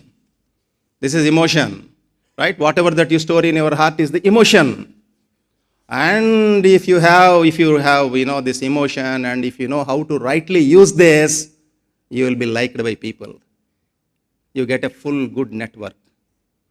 And if you get the real knowledge and store it here, it will never allow you to fail. But to be successful, you require this because, it doesn't allow you to fail. And to be successful, you require, after all, connections, right? You require this. But you will be appreciated if you connect these two. That appreciation happens provided, we organize conferences like this, bring all of you over here, think about this, interacting with this, share with other people. Network is important for you to be successful. My registrar always talks about network, digital person, a net marketing person, he says network. Even this network is important here. The academic network is also equally important. Otherwise, how transdisciplinary work can happen? Within the department, work do not happen because you don't speak to your other colleague. You always, try to promote negative things about him, despite knowing that it's not so. That's how, campuses everywhere are functioning like that. So somewhere some thinking should change. Somewhere we have to bring in, expertise from the industry. And somewhere you have to see to it that, you create new value. And how to create, new value or how to capture new value. People are talking about, especially in the West, they talk about industry associations, interaction with the industry, all these things, right? Andhra University is way ahead. The other day, 2 days, 3 days back, when we got an opportunity, myself and registrar, to talk to UGC chairman, he was in fact, praising IIT Delhi because, it seems that they implemented professor of practice. I said that I have got 20 professors of practice in Andhra University. We have got 20 professors of practice in Andhra University. He was talking about bringing people from the industry and, using their energy in the form of adjunct professors. I said I have got about 30 adjunct professors on the campus. Whatever, that he asked for, there is in fact, an answer from him. He said, can you get industry-sponsored chair? I said, I have got 16 industry-sponsored chairs, 3 chairs from none other than IOCL. I got 3 chairs. So like that, we have got, for example, IPR chair. Dr. Purushottam, in fact, he gave me an idea. He was, in fact, the chairman and managing director of National Research Development Corporation, NRDC. And one day I got an opportunity to talk to him. He said that, sir, there is one chair called IPR chair, and that is generally given to only IITs. And there is one chair, in fact, they are looking for a good party, but mostly IITs and IIScs, they are there in the line. And why don't you apply? I said that, I applied. He told me the mechanism, like how to be successful. I fortunately, in fact, got the help from Didan, the MP. Of course, he is also a MP, Dr. Vijay Reddy garu, and he helped me a lot. And they also, they have shown a lot of interest towards Andhra University and its strength, and it got sanctioned. Everybody, in fact, got astonished how Andhra University could get an IPR chair. It's a full-fledged chair for 7 full years with full grant. See the beauty after getting the chair. This 98-year history of Andhra University. In first 96 years, the number of patents of the university were only 21. And in the last 2 years, only in the last 2 years, the patents that came out of the university are 75. Not just publication patents. Patents are also commercialized for the first time in the history of the university. We have got commercialized patents. And the best practice is that we made IPR course a mandatory course for all the PG students on the campus. Right? So like that, things are in fact going in the right direction. So when things are going in the right direction, what is required? Because it's a public university, right? This is a public university. It is not person-dependent university. It should be perpetual. But unfortunately, 4 years back, when we got the opportunity, in fact, to go out to the help and have a look at it, absolutely no visibility at all. All complications, all complexities. Wise people keep silent. Disruptive forces, they create nonsense. And disruptive media wants that kind of an attention. Thanks to the support given by government, we know how to cut the tails, and we have cut them. And we got it to the required size. Now, we need your support. Support this university. Come here, work here, create an environment, and see to it that Andhra University is on par with IITs and IIScs. What way we are inferior? After all, IITs, they came into existence after 50 years of the establishment of Andhra University. As such, if you look at national law universities, my law college principal is there. You count all national law universities, for 50% of the national law universities, their vice chancellors are the students of Andhra University. It's a national university over there, but the vice chancellor is a student of Andhra University. In what way we are inferior? Things, in fact, it slipped out for a few decades. But now we don't allow them to go in that direction. We are, in fact, coming out with so many good practices, so many things. We keep, in fact, interacting, and I look for many more occasions. This is only a first occasion. And you see, the main idea is to get all of you, and next 2 days you are here. 33 different tracks. It did not happen even in Science Congress also. 33 tracks. I throw the challenge to media to just, move around the entire university tomorrow and have a deep look at any of the track and come to me with any of the flaws. Because, that flawless kind of a planning has been done. And in case if something is really serious, we don't know how to rectify that for the next time. So your cooperation is required. See, you're all scholars. And always try to contribute something. Don't look for just a normal degree. It's, in fact, a phasing out. People respect you only when you have that kind of a knowledge. You get that reverence, you get that respect only if you have got that knowledge. And everybody, each one of you has that capacity. Each one of you, the design thinking. Design thinking, in the sense, it is like all other thinkings. It is also a different kind of a thinking. And I would never say that design thinking is the future. Every thinking is important, but complementary in nature. And probably I think all of them would ultimately give a solution that is sustainable. The beauty of design thinking when compared to other thinkings is that, it is human-centered. It is human-centered. It is human-centered. Okay, it is always, some kind of an iterative technique in the sense, some kind of a creativity, some kind of, application of a pilot kind of a thing. You come out with a prototype, get feedbacks, all these things. So that human-centered approach In fact, that is the connection between Dr. B.R. Ambedkar chair and the theme today. Because that Ambedkar's thinking is also, human-centered thinking, right? And how to, in fact, uplift all these, human beings who are, in fact, not into the mainstream. Good, possibility is there by, in fact, application of this design thinking. So make use of all these approaches. Come out with the best possible, papers. Or whatever that you want to do, come out with something that is really having some value. Today, the AP state government is also asking us, all the teachers, all the students to get into the community and serve with the community. All civil engineering students, or all maybe I think environmental science students, or whatever be the student, a law student also can go into the market and look into the market and understand, the community and what is the issue there. For example, you belong to ward number 35 of Visakhapatnam, or you are from some other place, say Vijayawada or some other place. You go to some one particular, why only in your street, what is the problem, you look at it. And once you look at that particular problem, you can easily identify the problem. Because everybody, in case if they are complaining on something, that means there is an opportunity. If everybody says that it is good, it is good, it is good, then there is nothing left on that. If people are talking about problem, that's an opportunity. Take up that particular problem as your research topic. It adds value. You get a lot of mileage. You get a patent also. Today people are talking about this innovation, startups, all these things. Are they differently born? They are not differently born. Young people, they don't know anything. They have absolutely no fear. So look at a problem. They come out with some kind of an idea, some kind of a methodology. They approach you. What is required is just safety net.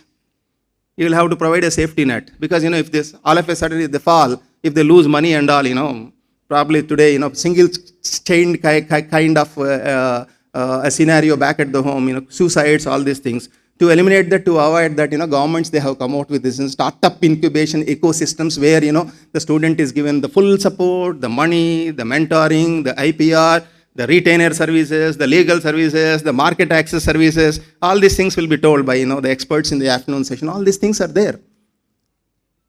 Even you can utilize, never ever think that startup facilities are meant for students. You can, in fact, also start your company. Apart from working in the university, apart from working in the affiliated college, your teachers, your students can also come to Andhra University, because in 1 or 2 months, the innovation ecosystem is, in fact, getting inaugurated. You will see it that the innovation ecosystem that is, in fact, getting opened at Andhra University will be the biggest integrated ecosystem in India.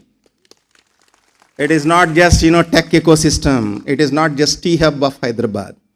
The hub of Andhra University talks about technology. There is a incubation hub which does work only with reference to food sciences.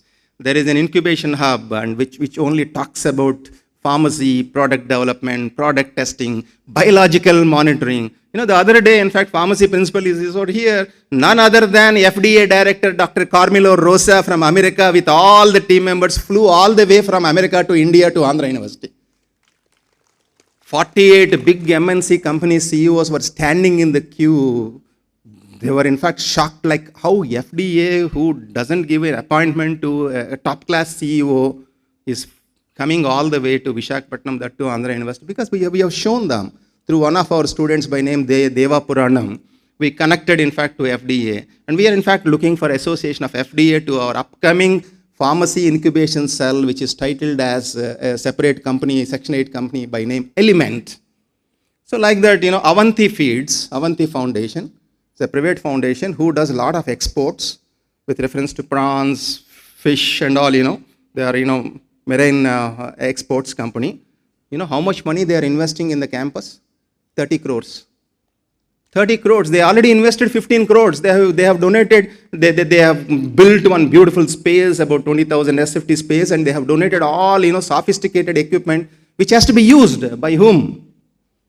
Not just by the students of Andhra University, but by the students of all the affiliated colleges, because, we are creating this hub not just for Andhra University. We are creating all these hubs for all these 3 districts, Visakhapatnam, Vizianagaram, and Srikakulam. End of the day, this zone, the Visakhapatnam zone, we lost its glory. What way Visakhapatnam is inferior compared to Bombay? Bombay is there to the west coast. Visakhapatnam, with all same significance, it is there on the East Coast, but neglected. It has got, public sectors. It has got wonderful schools, wonderful people, peace-loving people, everything we have, but we lost it. So this is the time.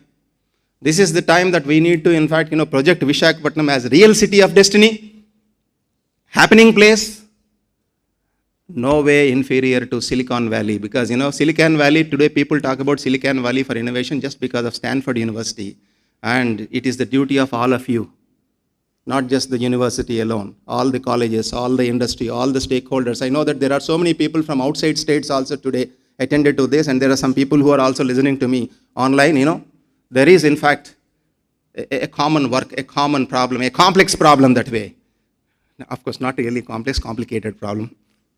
Is how to add value to your work, through your work, how to add value to the university and to this particular place, because your work, if it can probably, I think, generate a patent, through that patent, either you or somebody is in fact coming out with a startup that, that economic process will happen, that societal issues will get closed out, and Visakhapatnam will definitely become an economic zone, like, Silicon Valley over there in America.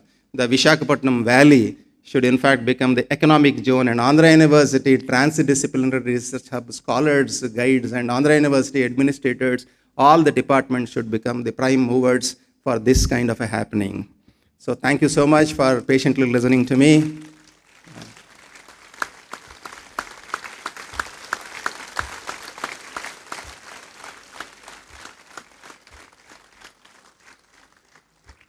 Things are going good at the university, but as such, if you look at the ranking process, in spite of getting, very good marks in all the parameters, in one parameter, Andhra University is failing to score. What is the parameter? Perception. What is this? Other universities where there are no students, not even 20% students joining for PG courses, their perception is more. Whereas so many things are happening at Andhra University, still we are not able to get marks in perception. But for perception, for the kind of work that we have done over the last 3 years, I would have been in top 10 of the country. Look at the scores. I throw a challenge. Accept perception. I need your cooperation. I need your good word. Because if you don't speak, that negative, disgruntled elements are in fact taking advantage. Negative media is taking advantage. And ultimately, the sufferer is Andhra University. Each one of you, you are all a dignified person. Why is that you are keeping mum and silent? End of the day, this is your university. We are only just, salary paid people. And you are expected to take ownership of this particular university. You can't keep silent. Open your mouth, blog post, start responding, start giving good feedback. I know it is happening. For example, this year I have looked at the admissions. Andhra University engineering admissions through its engineering test. In fact, all seats are full. We are saying no to many people, many recommendations. At one time, out of only just 120 seats in computer science, for at least 10 years I have seen not less than 40 seats were, left unfilled. Whereas today, I am in fact running that course with 10 sections. All 10 are full. And there is a great demand. So that means people started, outside parents, in fact, started looking at Andhra University, its style of operations and doing things. But, you are the people. You need to, in fact, spread a good word. This is a happening place, happening university. Things are going good. And try to also join your students here, either here or in Andhra University affiliated colleges, because they're all, wonderful colleges. Yes, we are all one family, I tell all the affiliated colleges, sorry, sir, Andhra University, in what way it is different from other 700 state universities, right? Only Andhra University during those days when it was established, the then Vice Chancellor, Sir Kattamanchi Ramlinga Reddy, said that, all affiliated colleges are organs of the university, hence degree be given directly by the university without a mention of the affiliated college name there. So that means all students of the affiliated college are by default the students of the university and alumnus of the university. Right? So you are a part of this university, try to make use of the facilities of the university, and if there are some interesting teachers who want to join as supervisors, let them join. If you have got some industry connect, and Ravi is also here, bring all those people. This hub will not be limited to Andhra Pradesh. This hub's next expansion, already registrar, he went to Purdue University. There they have got a Purdue Research Foundation. He studied over there. We are in fact trying to implement, and very shortly, we'll be in fact, getting people from outside India also to join as research supervisors in the Trans-Disciplinary Research Foundation. So that's how, in fact, this hub, in the times to come, this hub will further or advance or push Andhra University's quest for excellence. That's the vision. Thank you so much, and wish you all the best. This deserves a standing ovation.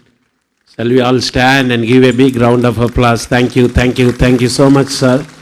And I understand you spoke the words from the heart, not just from the lips. And thank you so much. You may kindly be seated. Just give me 5 more minutes. We'll be winding up very soon. So wonderful to see you. So many people gathered here this morning for this inauguration session. But remember, this is just the inauguration. The best is yet to come. So please take your seats on the upstairs. I'll just take 5 minutes time. And we have just heard a wonderful extempo message from the Honorable Vice Chancellor. It is very important to understand that why we attend this kind of conference, not just to present your paper, not just to publish your paper in the proceedings or in the journal, etc. But more importantly, it's about networking, it's about interactions, it is about collaborations. So try to interact with as many people as possible. We have lunch for all of you. Please kindly, the university professors and especially the affiliated college principals, kindly join us lunch with Honorable Vice Chancellor in this block. And we have 2 halls just behind this big auditorium. So the research presenters and the participant delegates will be having their lunch there, and the other student scholars on the outside. You will be given the proper directions. Once again, I thank all the affiliated college principals. My special thanks to you, gratefulness to you, sirs, for sparing your staff and for your wonderful support to the success of this conference. As I told you again, tomorrow I am repeating the same. There will be 33 tracks for arts and science and pharmacy and law. We will be having the sessions in the South Campus. For engineering, we will be having at the North Campus. Now it is the time to release the proceedings, and I request the core committee members to bring the proceedings. We have already released one, that's arts papers. Now we have 2 volumes from engineering and 1 from science and technology. May I request the co-authors or co-editors of this, editors of this book, I request the dignitaries to please join. Professor Venkatrao Garu, HOD, CS and SA for engineering, and Kunju Nageshwara Garu, HOD, Volume 1, Engineering Volume 1. Now I request Sai Ram Garu to unveil the book. And this is available on Imagine also. For the soft copy, you can just get onto that. We have a unique ISBN number, and we'll be releasing, make it available on over the website. This is Volume 1. Where is Volume 2? Next. And Volume 2, I request Sachinan Reddy Garu, Civil HOD Garu, the co-editor, and Mallikarjuna Garu, EEE HOD. Please join. That's Volume 1 and Volume 2. For science and technology and pharmacy, I request Krishna Manjari Madam, editors. Volume 2. Volume 2 is being released, Sachinan Reddy Garu, and I request Mallikarjuna Garu, EEE HOD. These are the editors of Volume 2. We have unique ISBN for each book that is being released here, and few selected papers will be submitted for publications in Springer special issue. I request the science proceedings also be released, science and pharmacy. I request the principals also to please join, and also I request the deans, Dean Academic Affairs, sir, please join, sir. Thank you so much, sir. Dean UG and PG Studies and Dean R&D, Science, please. Registrar and Rector, Registrar sir and Rector madam, I request them to kindly release the book. Vinuta madam, Krishna Manjari ma'am, and Muniswamy sir are the co-editors for these proceedings.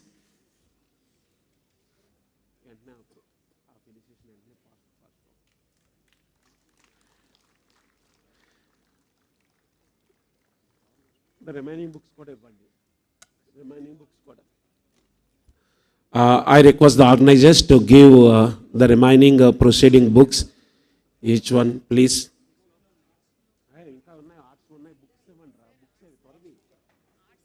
Art books so remaining books will be given.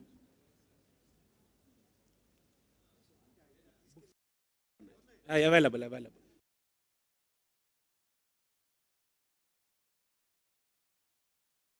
We have a number of copies available.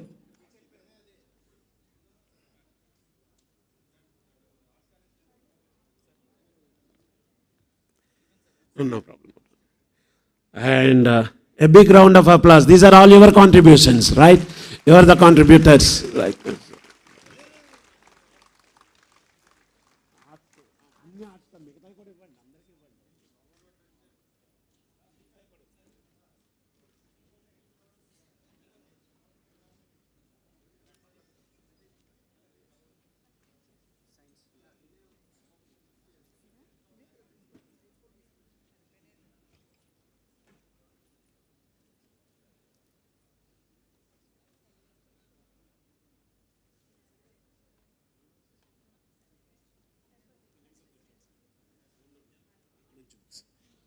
Now I request the organizing committee to felicitate the guests here.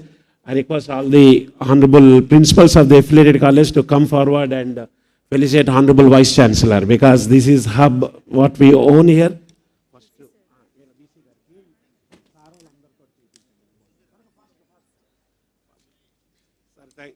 Sir, thank you so much for your time and support.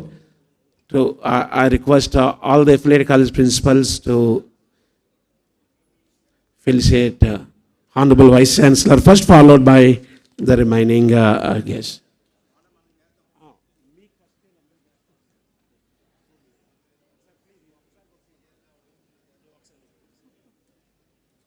A big round of applause.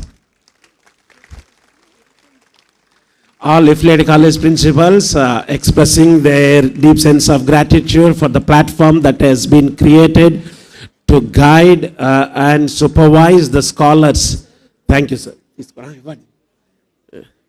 Now I request the remaining administrative team to join in felicitating the other guests. Keynote speaker of the day is Sairam Garu. Can you please accept our small token of appreciation?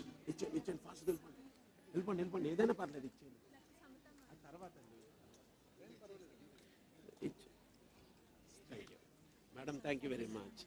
Sir, thank you, sir. Thank you. Kind of you, sir. Thank you, sir. Thank you, sir. Thank you, sir. Thank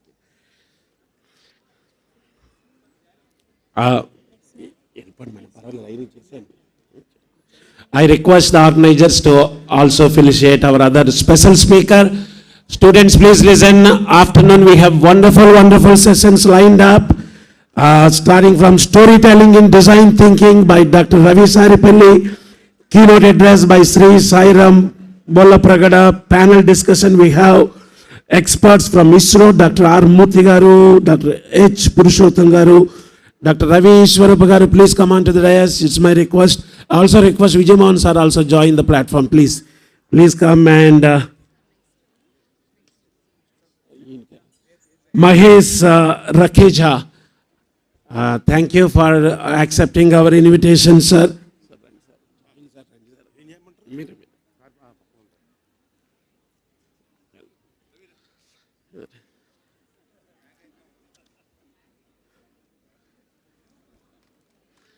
I understand lunch has already started, so people are moving, so I don't object you. It's lunch time, but make sure you come back as early as possible. We have a lot of sessions lined up. Now I request the organizing committee to honor our rector madam and registrar madam, please.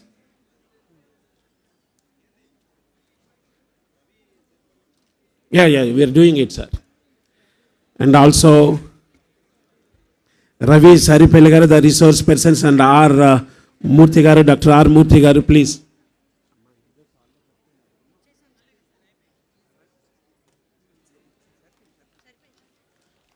Please accept a small token of appreciation.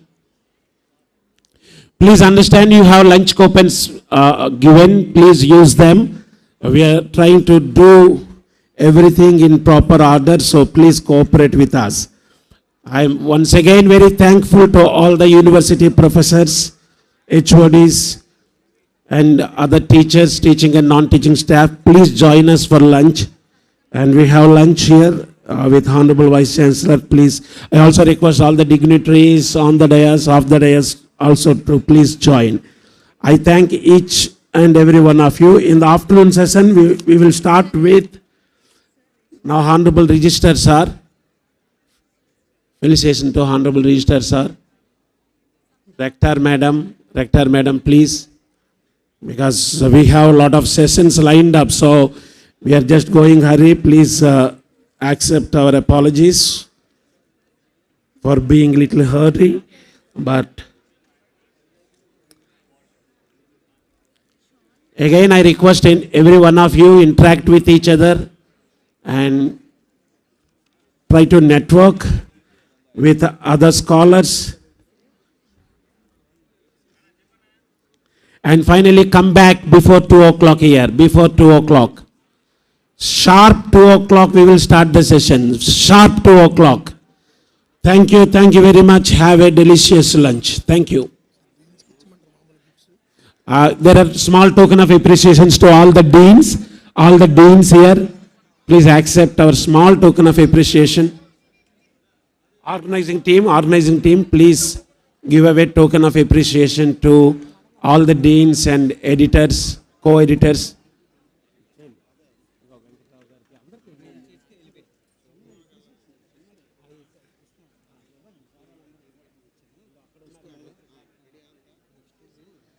Thank you. See you back at 2 o'clock sharp. Before 2 o'clock, try to occupy your seats by 1:45. You have respective places, and please be in touch with your session in charge. My special thanks to all the session chairs, university professors. I'm very grateful to all of you. Thank you very much.